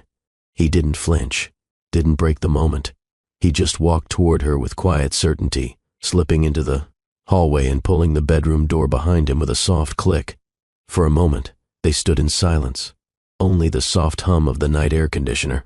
Then he asked softly, "You couldn't sleep?" Aubrey shook her head. Didn't want to. They walked into the living room. Dim lights, sofa untouched, 2 cups from earlier still sitting on the coffee table. Rowan sat first this time. Not commanding, not leading, just open. Aubrey joined him, but not close. Not yet. "I used to wonder what you'd be like as a father," she whispered. Rowan looked at her. "And? I was afraid you'd be too busy." He nodded. "I was always busy." "No," she corrected. "You were always somewhere else." Rowan exhaled, running his palm along his jaw. "That's true." Aubrey folded her hands together, then let them rest on her lap. "But tonight," she said, voice trembling, "you were there. I saw it." He turned his full body toward her now. "Do you think it's too late?" he asked. She swallowed. "I don't know. That's honest," he said. "I can live with honest." A pause. Then her voice, low, wistful. She doesn't ask questions about the past. She just loves. She doesn't know how complicated it was. Maybe that's a gift. Rowan leaned forward. Maybe it's a lesson. She finally looked at him, really looked. His face had changed. Less sharp, more open. Less edge, more depth. "Are you happy?" she asked. He nodded slowly. "Not always. But right now, I am." She gave a small laugh. "That's the most complete answer you've ever given me." He held her gaze. No games, no guarded layers. Just him. "Rowan." Aubrey reached over, fingertips barely brushing his hand. He didn't move away. "Do you ever miss it?" she asked. "The way it used to be?" He didn't answer right away. But then he leaned in, not all the way, just close enough to let his breath meet hers. "I miss the parts that were real," she whispered. "And what about the parts we never got to explore?" He looked at her lips, then at her eyes. "Those are the parts I think about every damn night." The space between them buzzed with an unspoken invitation, but neither moved yet. It wasn't time. Not quite. Instead, Rowan reached over and took her hand fully this time, and just held it. Not possessive, not demanding, just present. "I'm not rushing this," he said. "Not with you, not with her." Aubrey nodded, eyes glistening. "Good, because if you try to rush me, I'll bolt." He grinned. "You've always been the one with the faster legs." She leaned her head on his shoulder, and for a long time, they just sat there. No expectations, no timeline, Only presence. Only breathing. Only the soft echo of Lorraine's dreams in the room beyond. The drive out to the edge of town was silent. No music. No distractions. Just the crunch of tires on sun-baked gravel and the desert wind whistling through cracked window seals. Rowan hadn't seen his mother in over a year. By choice. But today wasn't about greetings. It was about closure. He parked in front of the adobe house that had raised him. Nothing had changed. Same faded curtains. Same rusted wind chimes clinking with a sound that used to soothe him before everything became complicated. She opened the door before he could knock, as if she knew. "Rowan," she said with a surprised smile. But it didn't reach her eyes. Never did. He stepped in without invitation. Didn't sit. Didn't offer small talk. She closed the door behind him and folded her arms. "Something wrong?" He turned to face her. His jaw was tight. "Yes," he said simply. She blinked. "Is it the girl?" He narrowed his eyes. "Her name is Aubrey." "Oh, so now she's not just the cleaner." Rowan's voice dropped to ice. "That's the last time you call her that." Silence. She turned toward the kitchen, speaking over her shoulder. "I raised you to have standards." "No," he said sharply. "You raised me to fear shame." She froze mid-step. "I raised you to be respected." "No," he corrected, following behind. "You raised me to perform. And I'm done with that." She turned slowly, hands resting on the edge of the kitchen sink. "She's beneath you." "No, she's beside me. That's the difference." Her face hardened. "She'll ruin your reputation. She saved my daughter's life. You have no proof she's yours." His fists clenched. "I wasn't there, that's true. But I am now. And you will not speak of her or Lorraine that way again." The word Lorraine stopped her. You could see it. The moment it landed, she took a step back. She had a child.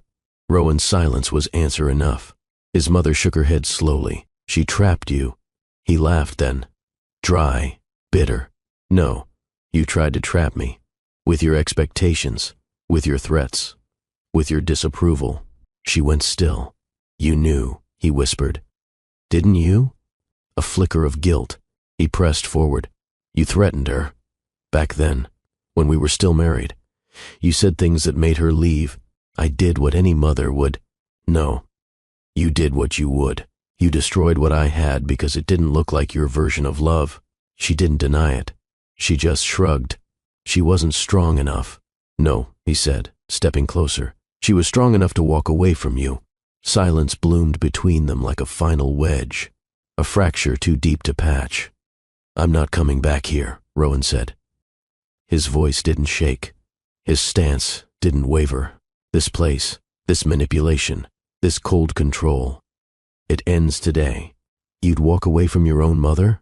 "I'm walking toward something better." He turned for the door. Her voice followed him like claws. "You'll regret this." He paused, hand on the knob. "I regret not standing up for her sooner." Then he walked out. For good. The desert heat hit him in the chest, but it felt cleaner than the air inside. He got into the car, pulled away without a glance back, and didn't stop, until the house was nothing more than a mirage in his rearview mirror. As he drove, he called Aubrey. She answered on the second ring. "Hey," she said softly. "I love you," he said, voice steady. "Just wanted you to know." There was a pause. Then her breath, shaky, hopeful, came through the line. "I love you too." The candle on the nightstand flickered against the tan walls of the small guest room. Aubrey sat cross-legged on the bed, knees hugged close, a thin brown notebook resting on her thighs. Its cover was worn, corners curled from years of being shoved into handbags, under pillows, and diaper bags. The spine creaked as she opened it. She hadn't written in weeks, but tonight demanded ink. March 5th. Lorraine asked again today if her daddy was coming to her school play. I told her he was busy. She nodded like a brave little soldier and said, "Maybe next time." She never cries in front of me, but tonight I heard her sobbing into her pillow when she thought I was asleep. I didn't correct her. I just held her. Aubrey's pen trembled. She bit the edge of her nail and kept writing. April 16th. Lorraine needed new shoes. I stood in that damn aisle for 30 minutes calculating if I could still afford groceries if I bought the size that actually fits her. I chose the smaller size. We'll make it stretch. May, 2. Sometimes I see Rowan in her face. The curve of her lips when she's concentrating. The tilt of her head when she's pretending not to listen. It hurts more now than it did when he left. Because she doesn't know who he was to me. She only knows what he isn't. Aubrey wiped her cheek and blinked twice before continuing. June 29th. There was a night I almost called him. Lorene had a fever so high I thought she'd stop breathing. I stood with the phone in my hand, shaking, staring at his name. I deleted the number instead. Some ghosts don't deserve resurrection. August 13th. There was never a day I didn't love him. But there were days I hated the space he left inside me. Some days I'm proud of how I held it all together. Other days I mourn who I used to be before I became both mother and ghost. She stopped writing. Her chest rose and fell like a tide finally pulling back. She closed the book. No lock, no password, just trust. She slipped it under her pillow and turned out the light. Later that night, Rowan. The door creaked slightly as he peeked into the room. She was already asleep. Soft breaths, hands tucked beneath her cheek. Peaceful, for once. He stepped in quietly. He only meant to kiss her forehead. But when he leaned down, he noticed the notebook sticking out from beneath the pillow. It wasn't like him to pry, but something about it, maybe the wear, maybe the pain still etched on her face, urged him forward. He sat in the chair by the bed and began to read. The first entry hit him like a slap, the second like a punch. By the fifth, he couldn't see the page anymore. His vision blurred. She never told him any of this. The fever, the shoes, the silent sobs. He'd never asked. Rowan pressed his thumb into the page, trying to hold himself together. But when he read, "Some days I'm proud of how I held it all together. Other days I mourn who I used to be." He cracked. Tears ran freely down his cheeks. No sounds, no shaking. Just salt and grief and the kind of guilt that doesn't shout. It sinks. He closed the book gently, walked to her side, and whispered, "You didn't deserve to carry all that alone." She didn't stir, but her hand reached out beneath the covers, half asleep, and caught his, held it tight. He didn't pull away. He sat there the rest of the night, her hand in his, the book resting on his chest like a wound he'd finally uncovered. And for the first time, he didn't just love her. He understood her. The desert wind hummed low outside the hospital guest suite. Inside, the early morning light painted soft amber strokes across the beige curtains. Rowan stood by the window with a cup of untouched coffee in hand. He hadn't slept. He didn't want to. Not after your last night. He turned slowly. Aubrey was awake, sitting upright in bed, hair falling gently over one shoulder, her voice still sleepy. "You read it," she said, not asking, but knowing. He nodded. There was no shame in her eyes, no regret, only stillness, and something in her gaze that looked like peace. "I didn't write it to hurt you," she said softly. "I know." She pulled the blanket closer to her chest and looked out the window. "It was my way of not going crazy." He took a step forward, then another. "I deserved every word of it." She didn't respond, not because she disagreed, but because it wasn't about blame anymore. They sat together in silence for minutes that didn't need filling. Finally, Rowan asked, "What made you stay strong through all that?" She smiled faintly. "Lorene's laughter," she said. "Even when I was exhausted, even when I had nothing left in me." Hearing her laugh, it reminded me that I still had joy in my life, even if it came in small doses. He sat on the edge of the bed, cautious not to get too close. "I wish I had known," he whispered. "You didn't ask." It wasn't said to wound. It was just the truth. Plain, honest. And for the first time, he didn't flinch. He nodded again. "You're right." She let the silence settle again before speaking. "I used to imagine what it would be like if you came back. I'd dream up scenarios. You'd be angry, or ashamed, or arrogant. I rehearsed what I would say, how I'd protect Lorene, what I wouldn't tolerate." He chuckled low. "And which one was I?" "A mix of all three." They both laughed gently. And just like that, the atmosphere softened, not erased, but lighter. Rowan leaned his elbows on his knees. "I don't want to pretend like I can fix the past, but I want to start learning who you are again, Aubrey. Not just as Lorene's mother, but as a woman I once loved, and maybe never stopped loving." Her breath caught at that. Not from surprise, but from how gently it was said. No pressure, he added. No promises, just truth. Aubrey looked at him closely. That's all I've ever wanted. The truth. They didn't hold hands. They didn't kiss. But something deeper passed between them. Like the air between two cliffs, beginning to hum with the bridge being built. I want to know everything I missed, Rowan said. I want to tell it when I'm ready, she answered. Deal. Later that morning, they sat in the hospital courtyard under a date palm tree. Lorene ran ahead, chasing a butterfly with childish delight. Aubrey leaned against the armrest of the bench, legs curled under her. Rowan sat beside her, watching Lorene with pride in his eyes. She's something, he said quietly. Aubrey smirked. She's everything. He turned to her. So are you. She looked away, hiding the blush in her smile. Healing wasn't loud. It wasn't immediate. It didn't need grand gestures.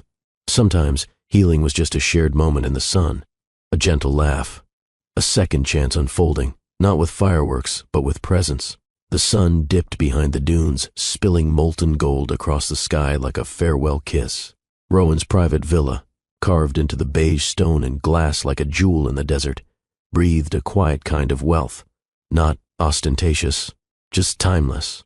Aubrey stepped out of the car, her sundress brushing against her ankles, the warm wind playing with the curls she left untied. Rowan waited at the entrance, hands in his pockets, not in a suit, but in a sand-toned linen shirt and slacks that made him look more human, more reachable. You look beautiful, he said softly. Thank you for inviting us, she replied, eyes flickering up to meet his. And for trusting me. Inside, the villa smelled of roasted spices and fresh citrus. Lorene darted in, her eyes widening at the sight of the long dining table set beneath a skylight, twinkling with hanging lanterns and tiny floating candles in a shallow bowl of water. Rowan knelt and opened a glass cloche. You get to pick your dessert before dinner, princess. Lorene gasped. Really? Aubrey looked over in amused disbelief. You're going to spoil her. She deserves it, Rowan said. Then, looking at Aubrey, he added, So do you. Dinner unfolded like a symphony of gentleness. No heavy conversation, just soft music, the sound of cutlery on porcelain, and Lorene declaring the mango tart her favorite royal dish. Aubrey smiled more than she had in years. She noticed how Rowan listened, genuinely listened, when Lorene spoke about her drawings. How he held back when speaking to Aubrey, letting her guide the pace. There was no agenda in him tonight, just presence. As dessert was served round two by Lorene's decree, Rowan poured them all hibiscus tea. I never had this kind of evening growing up, he said, eyes fixed on the candle's flickering flame. I didn't either, Aubrey whispered. They exchanged a glance, something quiet passing between them. A realization, maybe we can build what we never had. Later, Rowan led them to the rooftop garden, low lights, flowering, vines, and a view of the stars stretched across the desert canvas. Lorene lay on a swing bed, looking up at constellations Rowan had told stories about just minutes earlier. She's at peace here, Aubrey said, arms folded loosely as she stood beside him. So are you, he said. She didn't deny it. They watched Lorene drift into sleep. Her fingers curled around a stuffed camel Rowan had surprised her with during dinner. She called me Dad once by accident yesterday, he confessed suddenly, then quickly corrected herself. I didn't say anything. Aubrey's breath caught. She told me about it. I didn't want her to feel bad, but hearing it, it did something to me, something I can't explain. Aubrey nodded slowly. She knows. He looked at her. And you. She turned to him. Ask me tomorrow.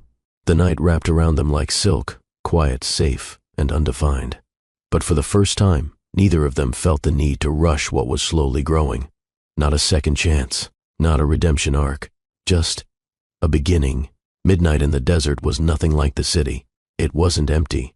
It was vast, alive, whispering. The sky stretched endlessly above the terrace, lit with stars so bright they felt near enough to touch. Rowan stood barefoot by the railing, shirt sleeves rolled, his eyes scanning the horizon, like he was searching for permission from the universe, or maybe from himself. Behind him, Aubrey stepped out slowly, wrapping a light shawl around her shoulders. She had tucked Lorene into one of the guest rooms herself, kissing her daughter's forehead and listening to her sigh into sleep. You okay? She asked gently, approaching him. He turned. I was about to ask you the same. They stood side by side, no words for a while. Only the gentle crackle of the fire pit near them, the scent of night blooming, jasmine in the breeze, and the hush of something unspoken building between them. Rowan finally spoke. I've rehearsed this in my head 1,000 times, he said, eyes still on the stars. And now that it's real, I don't want it to feel rehearsed. Aubrey glanced at him. What's this? He reached into his pocket. Not a ring, not a necklace. Just a single smooth key on a leather loop. He held it in his palm, offering it to her without pressure.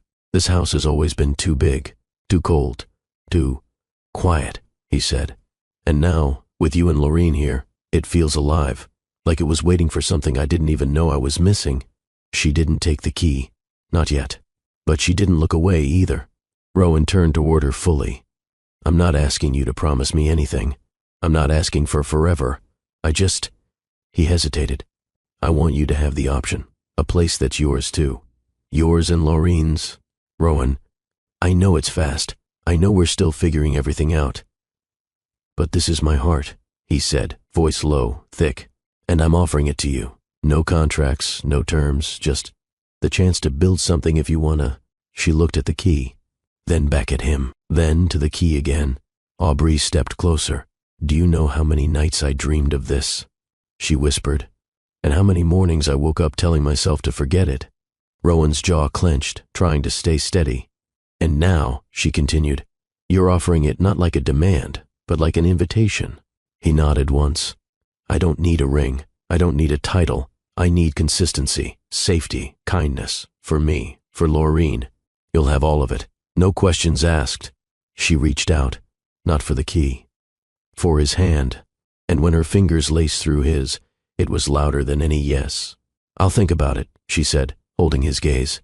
But I want you to know, this, right now, it already feels like home. Rowan's chest swelled, but he kept it simple. Then stay as long as you like. They didn't kiss. Not tonight. Tonight wasn't about seduction. It was about trust. And that, in its purest form, was the most intimate thing they could have shared. Later, after she had gone in to rest, Rowan sat alone on the terrace. He turned the key over in his palm, smiling to himself, because whether she used it tomorrow or never, the truth had been spoken. And in that truth, something precious had begun to bloom. The house had fallen still. The fire outside dwindled to embers. The moon had risen higher, fat and glowing, casting silver trails across the desert dunes beyond the villa walls. Aubrey stood in the doorway of Rowan's bedroom. She hadn't planned to walk in, but her feet had moved on instinct. Or maybe it was her heart. Maybe it had always known where to go, even when she didn't. Rowan looked up from the armchair where he sat, barefoot, robe loosened, a book unread in his lap. Their eyes met, and in that long stretch of silence something shifted, something ancient and true. I thought you were sleeping, he said softly. She stepped inside. I tried, and I couldn't. He rose slowly. No sudden movement, no demand in his posture, only quiet reverence. She stepped closer, close enough to smell the warmth of his skin, the cedar wood on his collar, the desert air clinging to his hair. Aubrey looked up at him, not like someone uncertain, but like someone ready. I read your heart tonight, she whispered. And I believe it. Rowan's breath trembled. Are you sure? She reached for his hand, guided it gently to her chest. Feel that? Her heartbeat was fluttering, fierce, steady. That's not confusion. That's not fear. That's me saying yes. He closed his eyes. Their kiss wasn't rushed. It was soft, like dawn, like a promise that didn't need words. Her hands rose to his shoulders. His fingers trailed her spine, delicate and respectful, memorizing the slope of her back like it was a prayer. When she pulled him down onto the bed, it wasn't lust that led them. It was history and healing. They undressed slowly, piece by piece, each layer peeled back with reverence, not hunger. She kissed the scar on his side he once hid. He touched the stretch marks she once loathed. I missed this, she whispered. No, Rowan replied, brushing her cheek with the back of his hand. We've never had this before. And he was right. This wasn't frantic. This wasn't stolen time. This was love, made certain, not just into her body, but into the spaces that had once been broken, their fingers interlaced above their heads. Their eyes didn't close, and in the softest rhythm beneath the moonlight, they gave each other what the world had once denied them, belonging. Afterward, she lay on his chest, her ear over his heartbeat, his arm curled beneath her. The silence didn't feel empty. It felt whole. "You smell like sand and fire," she murmured. "And you," he said, kissing her forehead, "smell like something I never want to lose again." Aubrey smiled into his skin. Outside, the wind kissed the desert rocks. Inside, two souls once torn apart had come home, not in grand declarations, not in diamonds or ceremonies, but in the simplest, most truthful thing they had, each other. The scent of something sweet, burning but sweet, floated into Lorraine's room before the sun had fully risen. She blinked against the golden sliver of desert light slipping through the linen drapes, her curls a wild halo around her face. For a second she forgot where she was. Then she heard the noise. A loud clang. Then a hiss. Then, oh no, no, no. That wasn't supposed to happen. Her little eyes lit up. Daddy. She leapt out of bed, bare feet pattering across the marbled floor as she raced. Down the hallway of her new home, Rowan's villa, now slowly becoming theirs. The kitchen was a glorious mess. There was flour on the counter, a bowl tipped sideways, batter dotted the floor tiles. A tower of lopsided pancakes rested on a plate that looked more like a surrender than a meal. And in the center of it all was Rowan, shirtless, barefoot, armed with a spatula and a look of sheer confusion. Lorraine gasped dramatically. "What happened in here?" Rowan turned, face smudged with flour. He grinned. "Morning, Your Highness." "I was trying to make pancakes." "You murdered them," she said, eyes wide. He held up one that had folded in on itself like a wilted flower. "Okay, this one committed suicide." She giggled, hard, the kind of giggle only children who feel safe can produce. From behind them, Aubrey appeared, tying her robe with sleepy elegance, one brow raised at the chaos. "I leave you alone with her for one morning," she said, surveying the disaster, "and you start a flower war." Rowan turned sheepish. "I was going for a domestic masterpiece." "Well," she said, pressing a kiss to his cheek, "it's definitely domestic." Lorraine climbed onto a stool and grabbed a fork, completely unbothered by the mess. "They smell good. Can we still eat 'em?" Rowan served her a warm one, proud like he'd just plated gold. She took a bite. Her eyes lit up. "Mommy," she said with a full mouth, "this is Sue not bad." Aubrey smiled. They sat together at the breakfast table. No grandeur, no formal plates, just three people on mismatched chairs, laughing between mouthfuls, passing syrup and telling stories like time was their only currency. Lorraine dipped her finger in the syrup bottle when no one was looking. Rowan caught her but winked like it was their shared secret. Aubrey watched them. The way Lorraine looked at Rowan now was different. It wasn't cautious anymore. It wasn't curious. "Hey," Rowan said as Lorraine reached for another pancake. "After breakfast, I want to show you something." Lorraine's eyes widened. "Is it a pony?" "No." "Is it a real princess dress?" "Nope." "Is it—" "It's a tree house." Lorraine paused. "A real one?" "With a ladder, a hammock, and a telescope." Her mouth dropped. "You built it?" "I designed it, with you in mind. It's at the back of the garden." Lorraine gasped, then launched herself from her chair, straight into Rowan's lap. "You're the best almost daddy in the whole world." Aubrey's breath caught in her throat. Almost daddy. Later, after they'd finished breakfast and wiped the syrup off their faces and counters, Rowan lifted Lorraine onto his back. She squealed, arms wrapped around his neck as he carried her out toward the garden. Aubrey trailing behind them in bare feet, laughter echoing into the sun. And in that moment, no one needed to define what they were. Not husband, not wife, not stepfather or mother of his child. They were simply becoming a family, by doing, by loving, by laughing on a quiet Sunday morning when nothing was perfect, but everything was right. The desert sun shimmered gently through the panoramic windows of the headmaster's office. Aubrey smoothed Lorraine's curls for the 5th time that morning, even though they were already perfect. Her nerves hummed beneath her skin, an old rhythm from the years she'd spent handling everything alone. But today was different, because Rowan was here, sitting beside her, leg crossed, hand warm on her thigh beneath the mahogany desk. Across from them, the admissions director of Primrose Academy reviewed the forms with an efficient nod. Everything looks in order. We just need Laureen to fill in her own name on the student file for the portfolio binder. Laureen beamed. She was wearing a navy pinafore dress that Rowan had picked out. It had tiny stitched stars along the hem, and she called it her Galaxy Girl uniform. With her new pink backpack slung across one shoulder and her favorite strawberry lip balm tucked in the front pocket, she looked ready to conquer the world. "Can I use my glitter pen?" she asked. The director chuckled. "Absolutely." The room grew still as Laureen leaned over the pristine white form and began writing. Slowly, deliberately, Aubree. She stopped, crossed it out. Rowan tilted his head. Aubree sat forward, breath held. Laureen bit her lip. Then, in big confident letters, she wrote, LAURENMADDOX. Silence, the kind that hangs in the air like a ribbon. Aubree's heart tumbled. She hadn't suggested that. Neither had Rowan. Laureen did it herself. "Maddox?" the director repeated gently. Rowan sat up straighter. Aubree's fingers trembled in her lap. "That's my name," Laureen said with absolute certainty.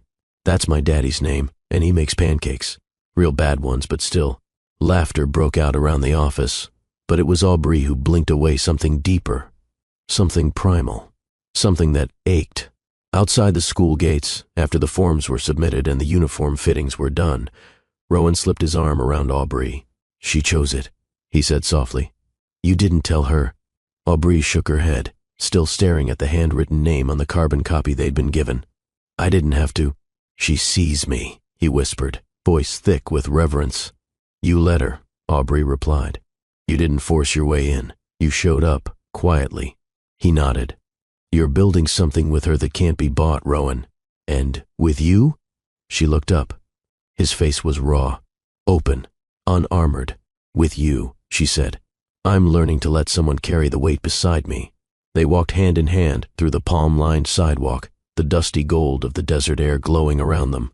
In Rowan's back pocket, the copy of the school form peeked out like a badge of honor. Laureen Maddox. 3 simple words, but they told the whole story. Of healing, of trust, of chosen family. Later that night, as Laureen dozed off in her new bedroom with star stickers on the ceiling and fairy lights glowing softly, Rowan stood at the doorway holding a folder in his hand. "What's that?" Aubree asked in a whisper. He opened it. Inside was a legal document. "Change of guardianship?" she asked, startled. "Joint custody," he said. "Only if you want it. Only if you're ready." Aubree looked at the line that read, "Mother, Aubree Lane. Father, Rowan Maddox." He didn't pressure her, didn't explain, just handed her the pen. She took it and signed. The desert didn't change overnight, but something within Aubree did. And because of that, everything else began to shift too. She stood beneath the awning of the clinic, a stethoscope around her neck, a clipboard in hand, and a cautious but radiant smile tugging at her lips. It had been years since she'd worn scrubs. Years since she'd felt like more than just a survivor. But now she was something else, a woman rising. Inside the modest health center, the hum of community life buzzed. Children with scraped knees, pregnant women asking for vitamins, elders needing blood pressure checks, and in the middle of it all stood Aubree, focused, gentle, confident. "You're a natural," said Dr. Kamari, the senior physician.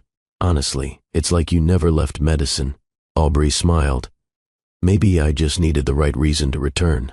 Behind her, through the frosted glass door, Rowan stood watching. He hadn't said a word, just brought her lunch, and a bouquet of desert peonies, the kind that only bloom in extreme heat.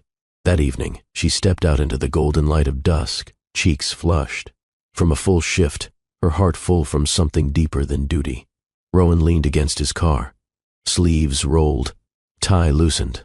That signature way his eyes tracked only her, as if she were the only thing worth noticing in the entire world, still made her knees weaken. "You waited?" she asked, surprised. He held up the lunch bag, still full. "You never ate. You stayed all day? I didn't want you to feel alone walking this new path." She took the bag from him with a soft smile.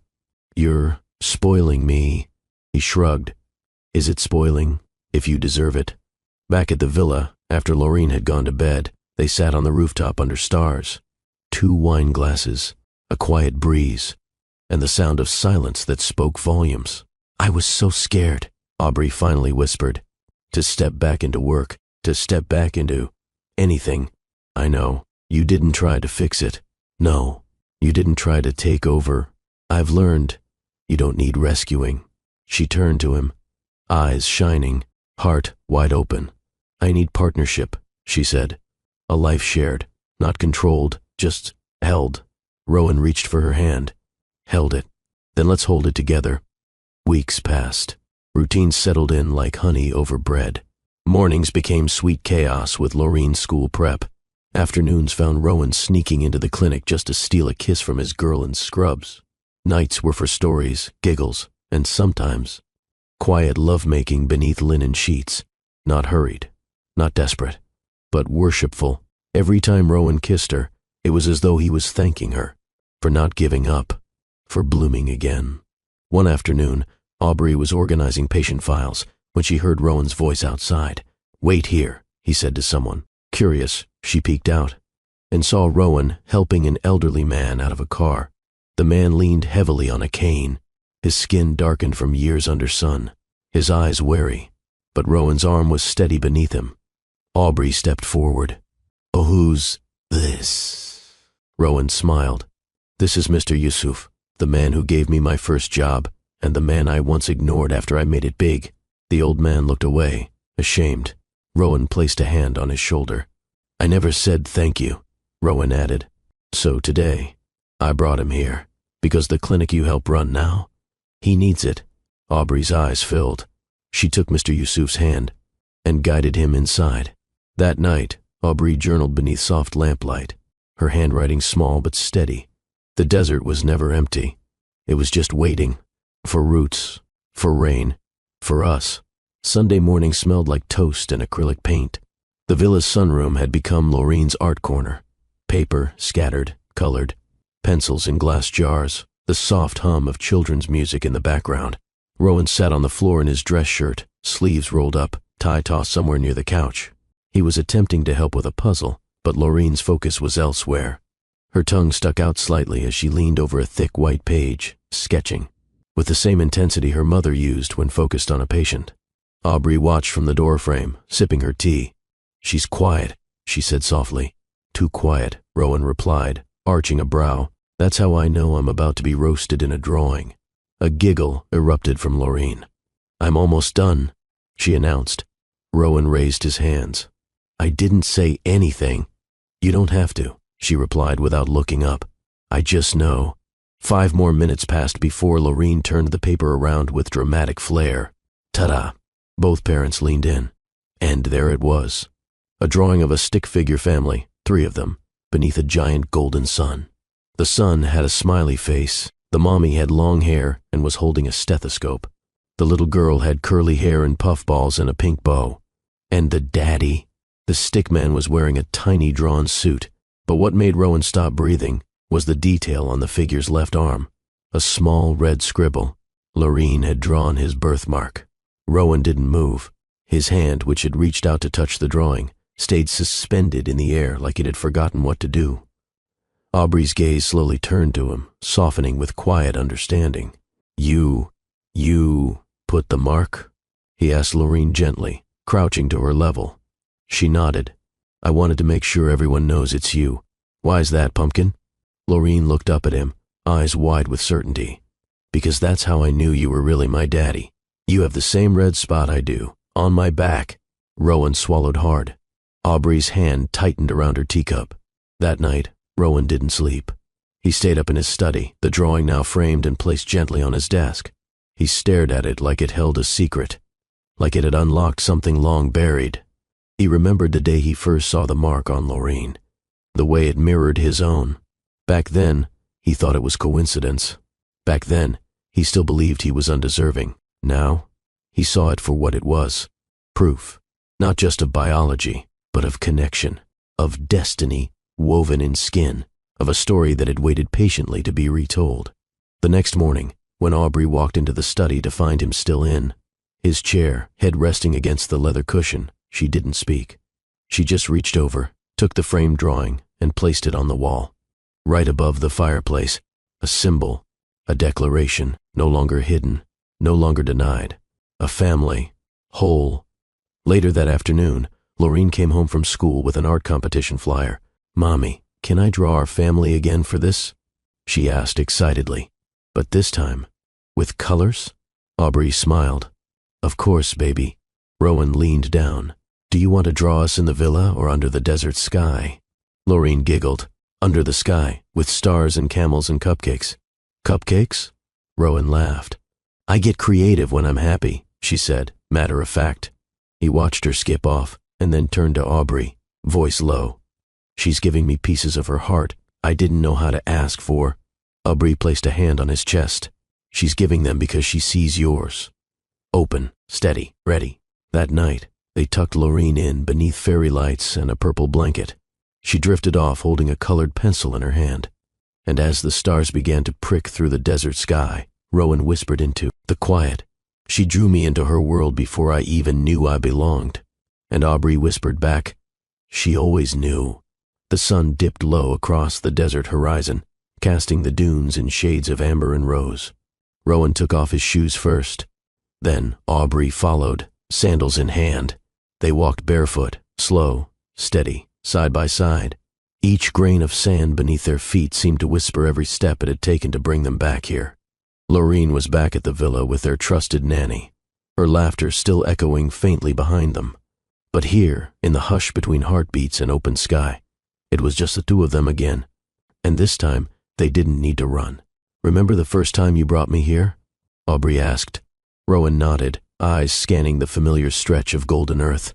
"You said the dunes would erase everything behind us, that the desert didn't keep records, that it gave second chances." He stopped walking and turned to face her. "And yet, it remembered you." She smiled faintly. "Maybe it knew we weren't done." Rowan's eyes darkened, not with regret, but with reverence. "I've tried to be many things," he said. "CEO, healer, son, even a ghost of myself. But the only title that ever fit me is the one I walked away from." Aubrey tilted her head. "Which one?" "Yours." Silence fell like a prayer. A breeze passed between them, wrapping around their bodies like a silk ribbon, drawing them close again. Rowan reached for her hand, his grip firm but tender. "No more running, Aubrey." She looked up into the eyes that had once frightened her with how much they needed her, eyes that now calmed her with how much they saw her. "No more hiding, Rowan." They stood still for a moment. Then, instinctively, they began walking again, this time toward the distant ridge where the stars would soon rise. His arm slid around her waist. Her head leaned into his shoulder, and neither said another word for minutes. Because some truths didn't need to be spoken anymore. They were already etched in each heartbeat, each touch, each glance. Halfway up the dune, Rowan paused again. He knelt in the sand, reached into his pocket, and pulled out a small velvet pouch. Aubrey's heart stopped. "No," she said quickly, half laughing, half fearful. "Rowan, we just got here again. We're still healing." He opened the pouch, not to reveal a ring, but a necklace, a simple gold pendant. Inside it, a tiny photograph of Laureen, and the first drawing she ever made. "This isn't a proposal," he said. "It's a promise." Aubrey stared at it, tears brimming. "That I'm not leaving again. That I'm not asking you to forget the pain. I'm just asking to stand in it with you. Every day, every time the sun rises over these dunes." She didn't speak. She just bent, kissed the top of his head, and pulled him to his feet. And then, she slipped the necklace on herself, let it fall between her collarbones, let it rest against her heartbeat. They continued walking, and the stars began to shimmer above them. A sky full of witnesses, a sky that had watched them break apart, now watching them come back together, not in the way they once were, but stronger, full circle. The villa was quiet when they returned.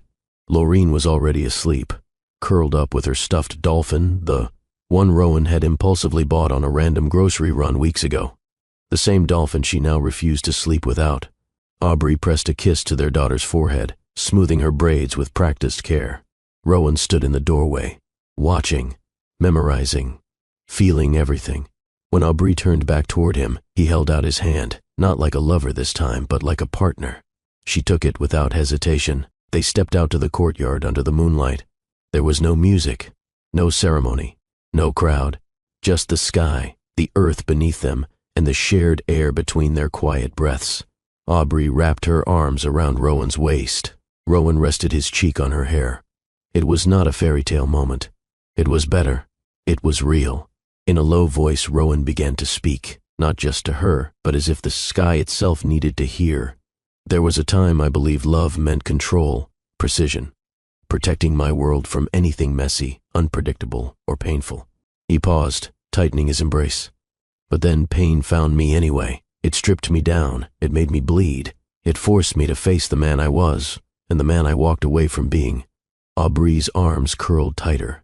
Sometimes you have to lose everything to gain what truly matters. Truth, family, forgiveness, and love that doesn't come with terms.